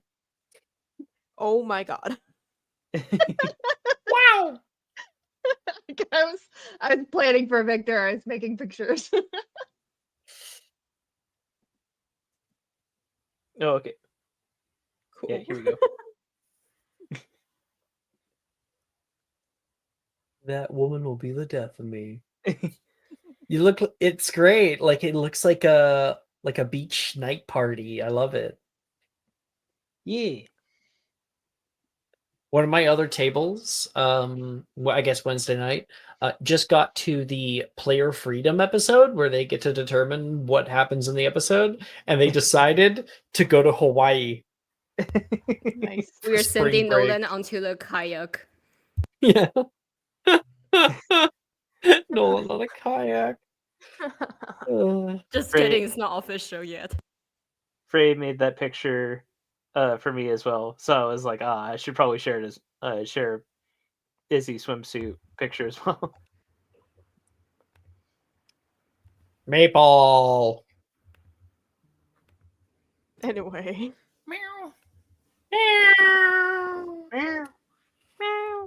You are in the. You're in the healers course, right? No. Are you liberal? Yes, I am. I'm in curative magics. Are you a liberal? Fucking Are you a work. liberal? Freaking.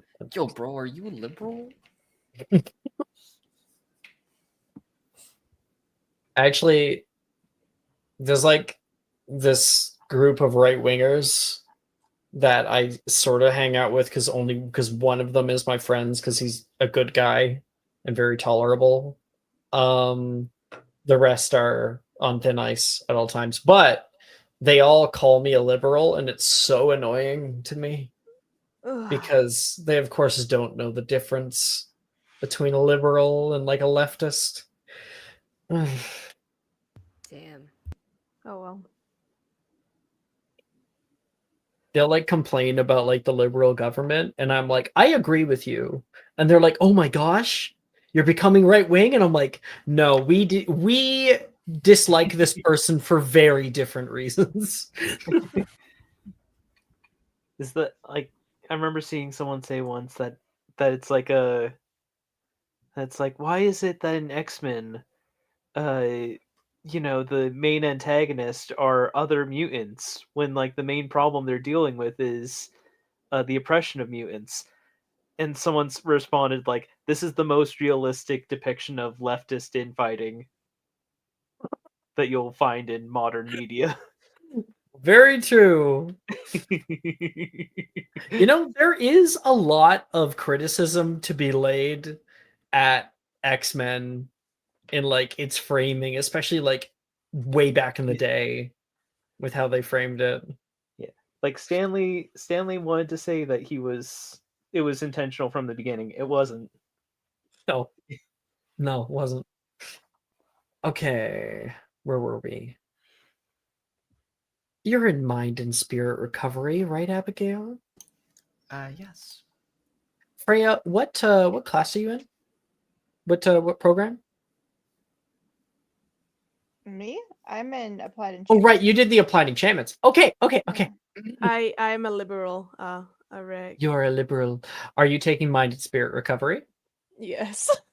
All right, Bernadette and Abigail. I don't think they met. Like they did meet like first year, but I don't Yeah. think they met. They haven't re-met again. Yeah. Well, here's the thing, right? Is that you might not actually recognize Abigail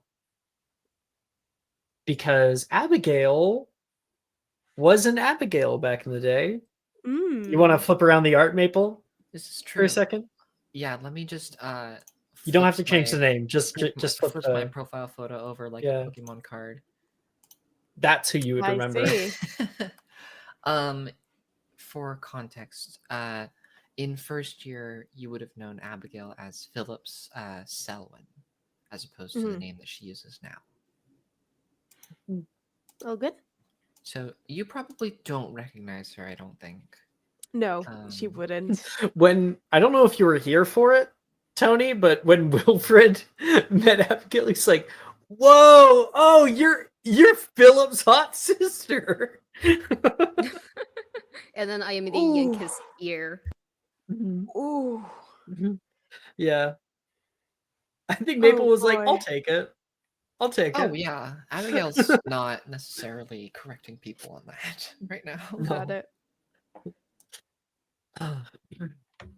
But also I guess you might actually know because we've had a little bit of fun with it, but we don't want to drag it on for too long.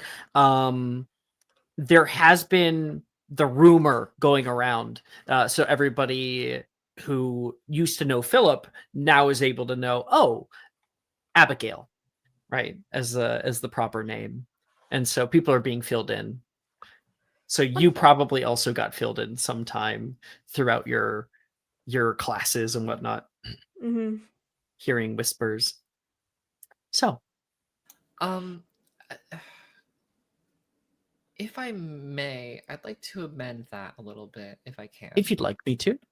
I would say. Sorry, I'm just trying to think about the way that I would. I just prefer wanted for to this fast be track it so that we could just have Abigail as the thing that Yeah, is said now. There's no question. I guess I think it's just a manner of that. Feels a little bit like she's kind of being outed to other people without her consent. So I Oh, okay. prefer that wasn't necessarily a thing that was said Sure. amongst people. And it's more just like I was those thinking two in were. the idea that this society is incredibly accepting of like transness in general, Yeah, I but think I just I can prefer. absolutely pull that back. I think I just prefer if the people who went to Bo-Katan with me are the people who know that Abigail and Philip are the same person, and then maybe the rest of the party knows. But then that's kind of it. You can feel free to have your scene with Bernadette. We're going to be seeing each other in just a second. I just wanted to. I'm very thankful that you spoke up. And Maple, you get an inspiration. Thank you. Woo, Maple. We love Maple. Hey, for mind and spirit recovery, the two of you travel throughout the castle until you are able to find the leisure center that Cecily came up with earlier. Way up high, the spas from all around, and there is one room in there that you can see a bit of incense smoke coming out of, and there is a beautiful smell. Stepping inside, you find yourselves in a room covered head to toe in carpets and pillows and things. And Professor Bruce is sitting in the center, other people sitting on cushions all around. Oh, looks like we had a straggler. Come on in. She gestures toward Abigail. I apologize for being late, Professor. I got sidetracked. It's a big campus. I always forgive it when it comes to the first little bit of the semester. And if anybody ever needs a mental health day or some time off or even a little bit of time to prepare for your projects, feel free to send me an owl, okay? There's a little hum all throughout the way. Hi, Abigail! You can hear Fife from the other side of the room sitting next to his roomie. Me? Yep. Bernadette. Lovely. 5. I'll kind of, Crucifix us? of course, of course. I'll go sit down next to 5. He's got makeup on. Well, you look Yeah, I nice. think can I roll like performance to see if I got it better? Like she would try to fix it because it's Sure. left the night Sure. Make a performance check. performance. Hopefully it's not worse. It's 18. It's better. Yeah. Yeah. He looks pretty happy with himself. 5, I love your makeup. Where'd you get it from? Oh, I got most of it from Bernadette here. She was nice enough to duplicate some for me. Bernadette. Yes. It's Hello. lovely to meet you. I'm Abigail. Lovely to meet you too. And she will reach out to shake your hand. Ollivander and I had to walk all the way from the station. Oh. I'm mistaken. I We rode in the carriage together, remember 5? Glad we were able to get one. It did feel like a long walk, though. No, sorry. Didn't No, 5? it was Izzy and Freya, wasn't it? Yeah. Izzy and Freya walked with 5. Yeah, okay. Yeah, So with Katone. And Katone. It's all good. Abigail and I were playing checkers. She taught me how to play this morning. Ooh. Oh wait, yes, that's you're in right. our house. I believe I've seen you before. Yes. I wish I had been able to introduce myself at orientation, but it was busy. That's all good. I understand being busy. I also needed to fix 5's makeup. I didn't really Yes. see what was quite wrong with it, but she says it looks better, so I suppose it's better. It looks better, Absolutely. like because it looks like more star-like, night sky. I'm just fascinated with all the interesting things they've got here. I heard that there was a pool. Why would you need a pool? The lake's right there. Well, maybe the lake is a home for other beings and creatures, I believe. It would be like stepping into their home uninvited, Oh, sorry, but mind my manners. This here's Bernadette's commander. She's my well, my roommate. Yes. We can Roommate also and go friend. Roommate, that's lovely. I haven't quite met my roommate yet, I think. We haven't Did I go quite to bed crossed last paths. night? I had a lot to do, preparations and whatnot. I think I believe I lost track of time. Oh. Well, best get a bit better, shut eye. That's not going to go very well for the mind and spirit recovery course. Do you think they'll grade us on how good we're able to recover our own spirits? I think it's more learning how to help others recover their minds and spirits. We could Oh, do gosh, it to the each other, accent's though. slipping in. We could do it to each other, though. So technically, yes. That's very true. All for a little bit of help.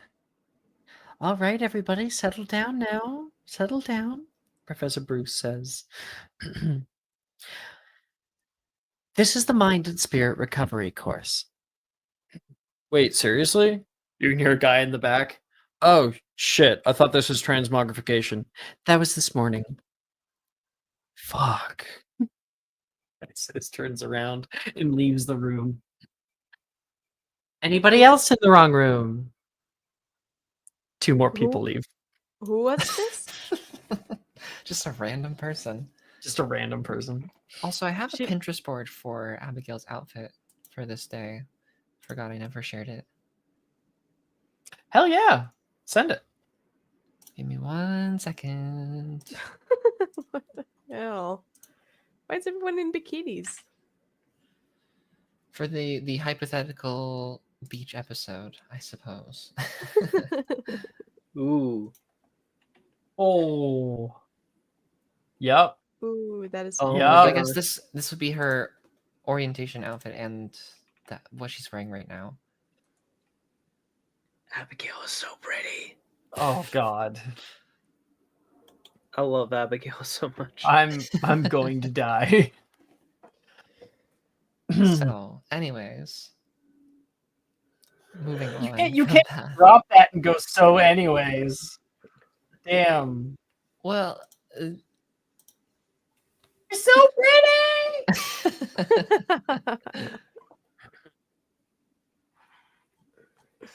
Where the fuck was I? people Yeah. were leaving because they came to the wrong class somehow. Yeah, a few people left. Well, now we're the proper number. In this course, we are going to be having an exploration of the inner soul, she says. We're going to be examining first the kind of responses that our bodies and minds give, and how best to help people with different communication styles to our own.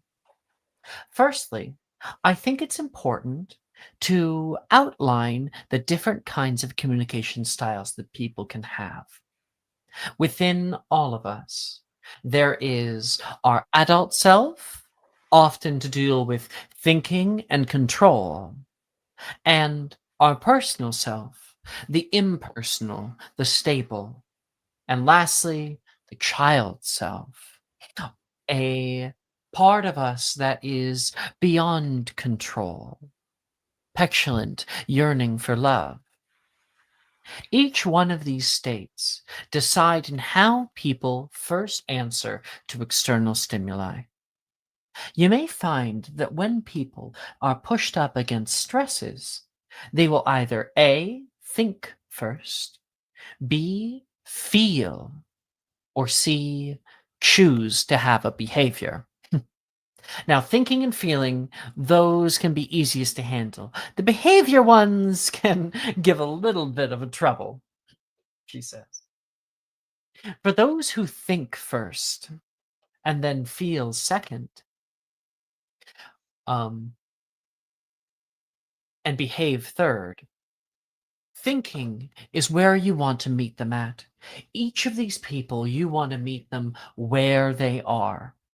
So if they answer with thinking, try to think of possible solutions with them. Help them to logic their way through what can be rationalized and move on once they're done. For those who feel first, it's important not to bog down with solutions to problems or where the issues are, but rather how it made them feel. When they're able to process that, then and only then are they able to either think or act. Those with behavior, as I said, are the ones that you can tend to struggle with. They're the ones that immediately jump to breaking up with their partner or changing a major life's goal or investing all their money into cryptocurrency.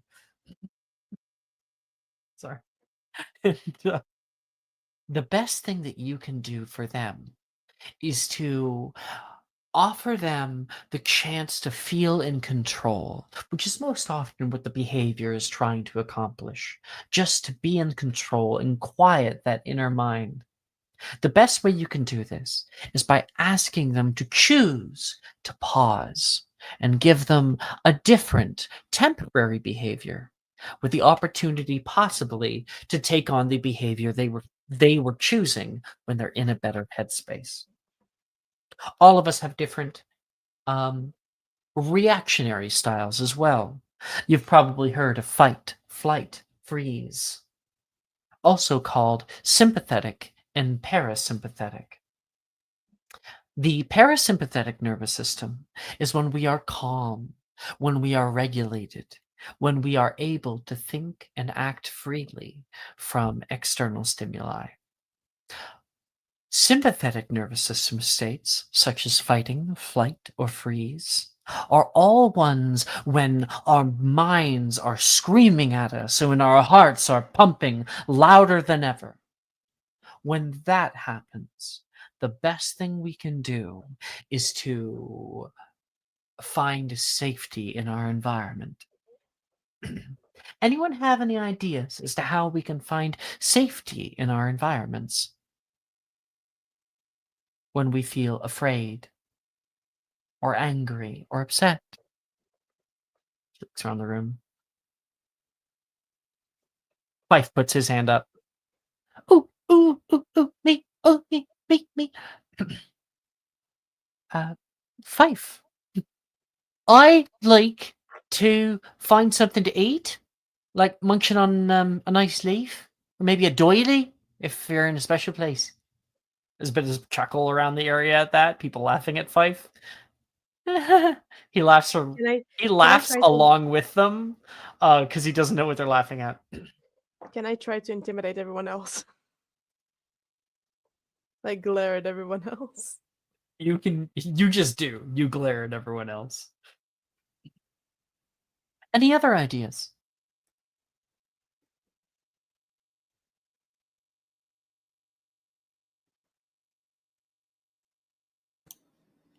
Have a companion?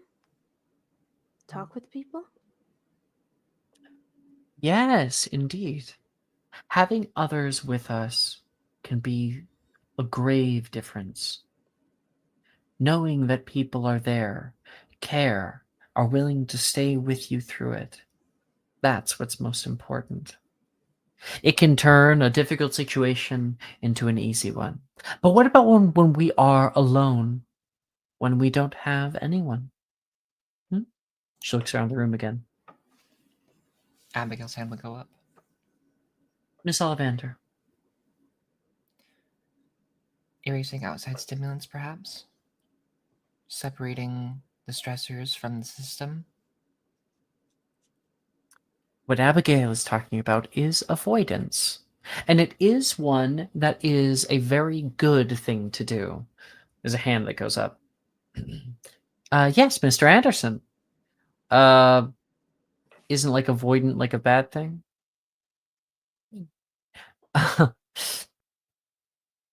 I would refrain from thinking about any of these styles of coping as either good or bad.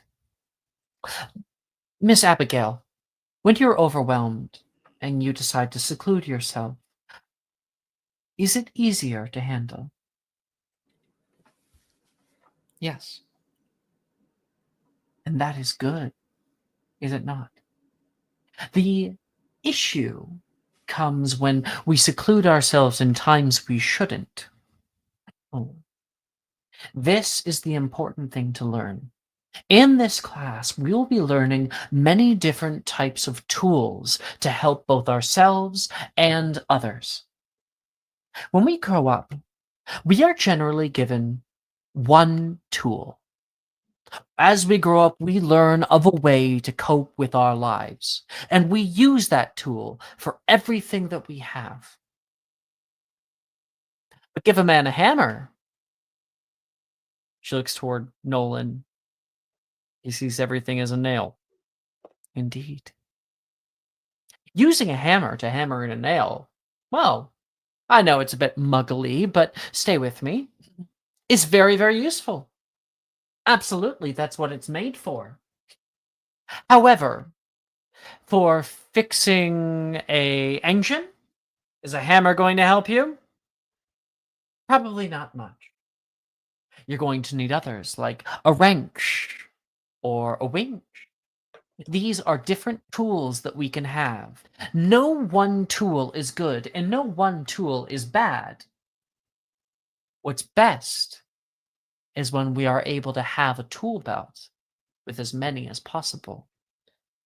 So whenever anything comes up and confronts us in our lives, we have something we can turn to handle it in the healthiest way we know how. As we grow up, as you all grow up, we will find ourselves pushed into situations where that tool we were given as young people just doesn't cut it. Sometimes we say, man, this is a toxic tool, a bad one to use. And we throw it away and we grab ourselves a screwdriver And that's great. Suddenly, Screwdriver opens up new avenues. You're able to fix more and more things that you were never able to apply before. But what happens when you find a nail? Using the screwdriver will not help you. You still need it. That old hammer you were given. Does this make sense? Are there any questions?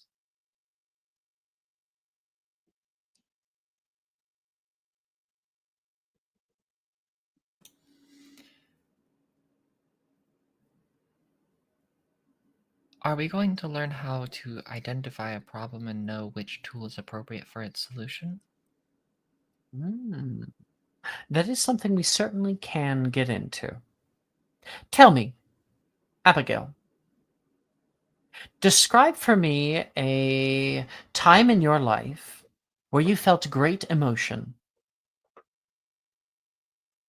Don't describe the emotion just yet, What a but tell me loaded what was question. happening.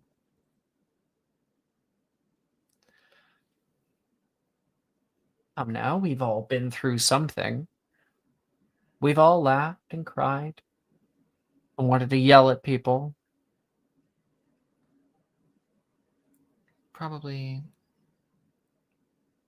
when I moved into my own apartment for the first time. Second, please.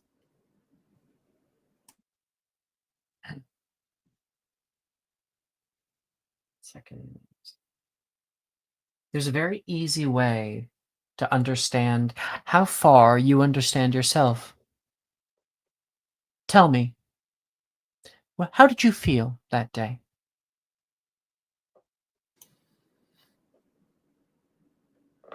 Nervous, mostly. I think it didn't feel like an achievement really at the time. It felt like a necessary change, so there wasn't excitement. You were fearful. Well, You felt that your stability was threatened by new and unfamiliar environments. You might even felt slightly exposed in this new place. Would that be apt? more or less. Abigail here did a very good job, she says. 5 points to your house. Because she was able to adequately name how she felt. Somebody who understood their emotions less would have simply said, I was afraid. But if there are so many different things that can be found under being afraid, scared, anxious, insecure, weak, rejected, threatened. If you want to go further, what's under scared? Are you helpless or are you frightened? Or anxious? Are you overwhelmed or worried? Insecure, inadequate, inferior, weak, worthless, insignificant, rejected, excluded, persecuted, threatened, nervous, exposed. Our language determines our reality in certain ways. Those who had the opportunity, or perhaps were forced to understand themselves in greater degrees, are going to have better language to uphold it. If you're ever helping others and you find that they are using simple words to describe the ways they feel, help them to understand what is deeper. Help them understand the words that can well define and help them to feel seen. That their experiences are not just their own, but is a collective experience of humanity. And she will, like, while she's talking, she waved her wand into the air, and you saw a large wheel appear. There you go, guys.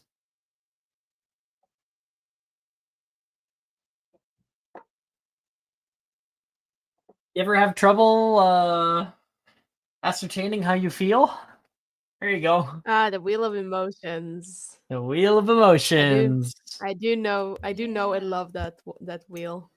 I love that bad is one of the ones in the inner circle. Yeah. Just Bad. bad. Just Yeah. bad. Yeah, sometimes bad is not necessarily sad. Mm-hmm. Yeah. Just generally negative. Yeah. Yeah. Upset. You know. Okay. And yeah, you guys are given a pretty good lecture on how to help your fellow people. It was kind of like an overview of everything that you're going to be going over very soon. Hmm. And then I think she'll start off with, why don't we start off with learning how to switch somebody from the sympathetic to the parasympathetic nervous system. There's a very easy way, at least for humans. Sorry, Fife. Oh, no problem. Well, you'll be able to tell us if it works on satyrs as well. There's a little chuckle throughout the room. Firstly, do you know how you breathe? How babies breathe? They breathe out with their bellies, she says. Some of you might have learned to breathe with your chests. You'll notice, you look around, how many people's shoulders are rising and falling. You're not breathing right. You have to breathe out, expanding the lungs.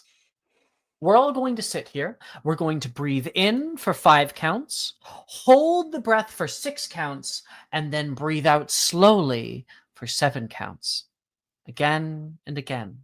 Let's start together. Breathe in. 1, 2, 3, 4. She does the thing with you about 5 or 6 times.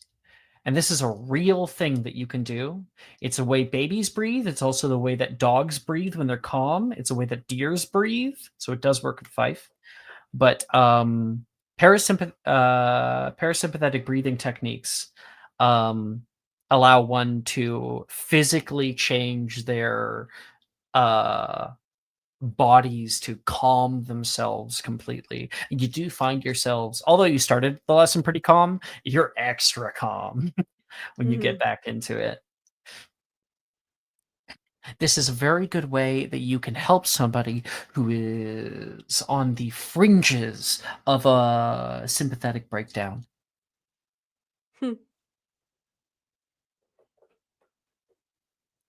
Okay. And I want both of you guys to roll me a wisdom check. I thought you were gonna say wisdom saving throw for a I'm second. gonna say and I was like, insight. I'm gonna say why? insight. Roll an insight check. Insight. Okay. I actually have decent insight. Let's go. I don't. Oh.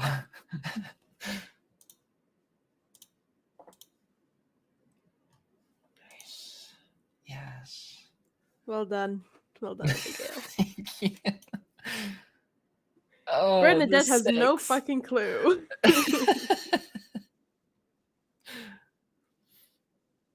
Bernadette, what'd you get? 6. 6. You're like, tools in a tool belt? Like me as the player, I understand all of this, and I find it Of quite course. interesting. Bernadette's like, this is a little deep for me. Yeah, Bernadette is like slightly uncomfortable, but she doesn't know why. She's like, "Yeah, this is something to learn, of course." And like logically, she knows this, but emotionally, she's very like, "I feel deeply uncomfortable, and I don't know why." When you turn over toward Fife, in the middle of the breathing techniques, he is sitting upright, crisscross applesauce, and he is asleep. Nice. Asleep upright. Abigail, what'd you get? 19. 19. This is right up your alley. This is exactly the kinds of things that's going to help you in your life as a healer.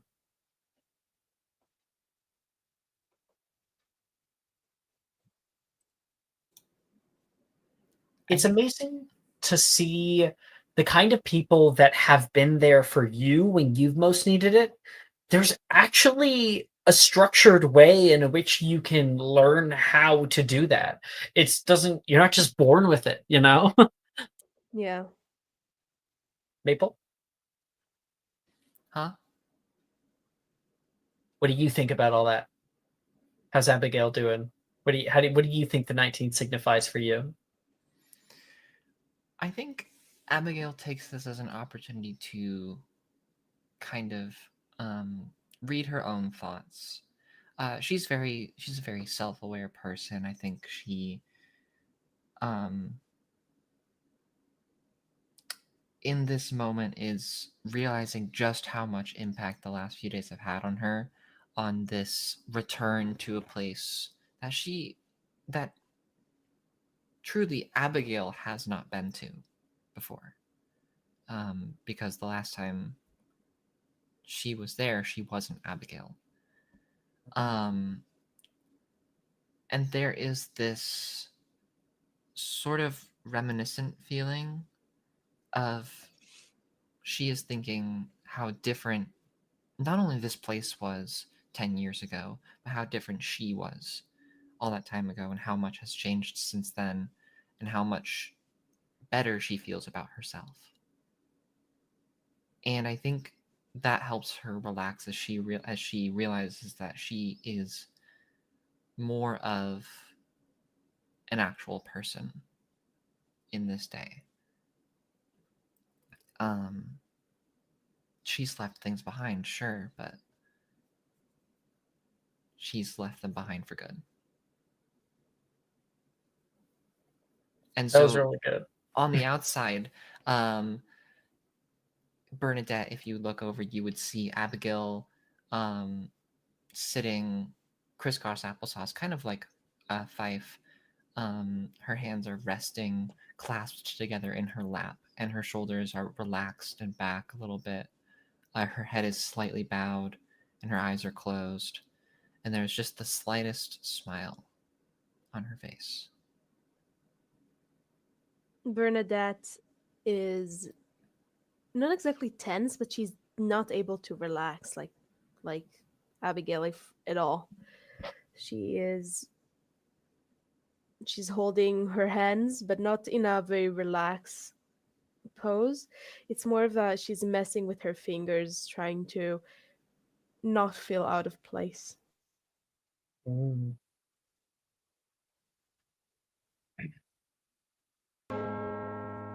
What? Oh, where am I? Fife wakes up. That's it for Bernadette. today, class. Thank you, everybody. And great participation today. It's exactly what I want to see.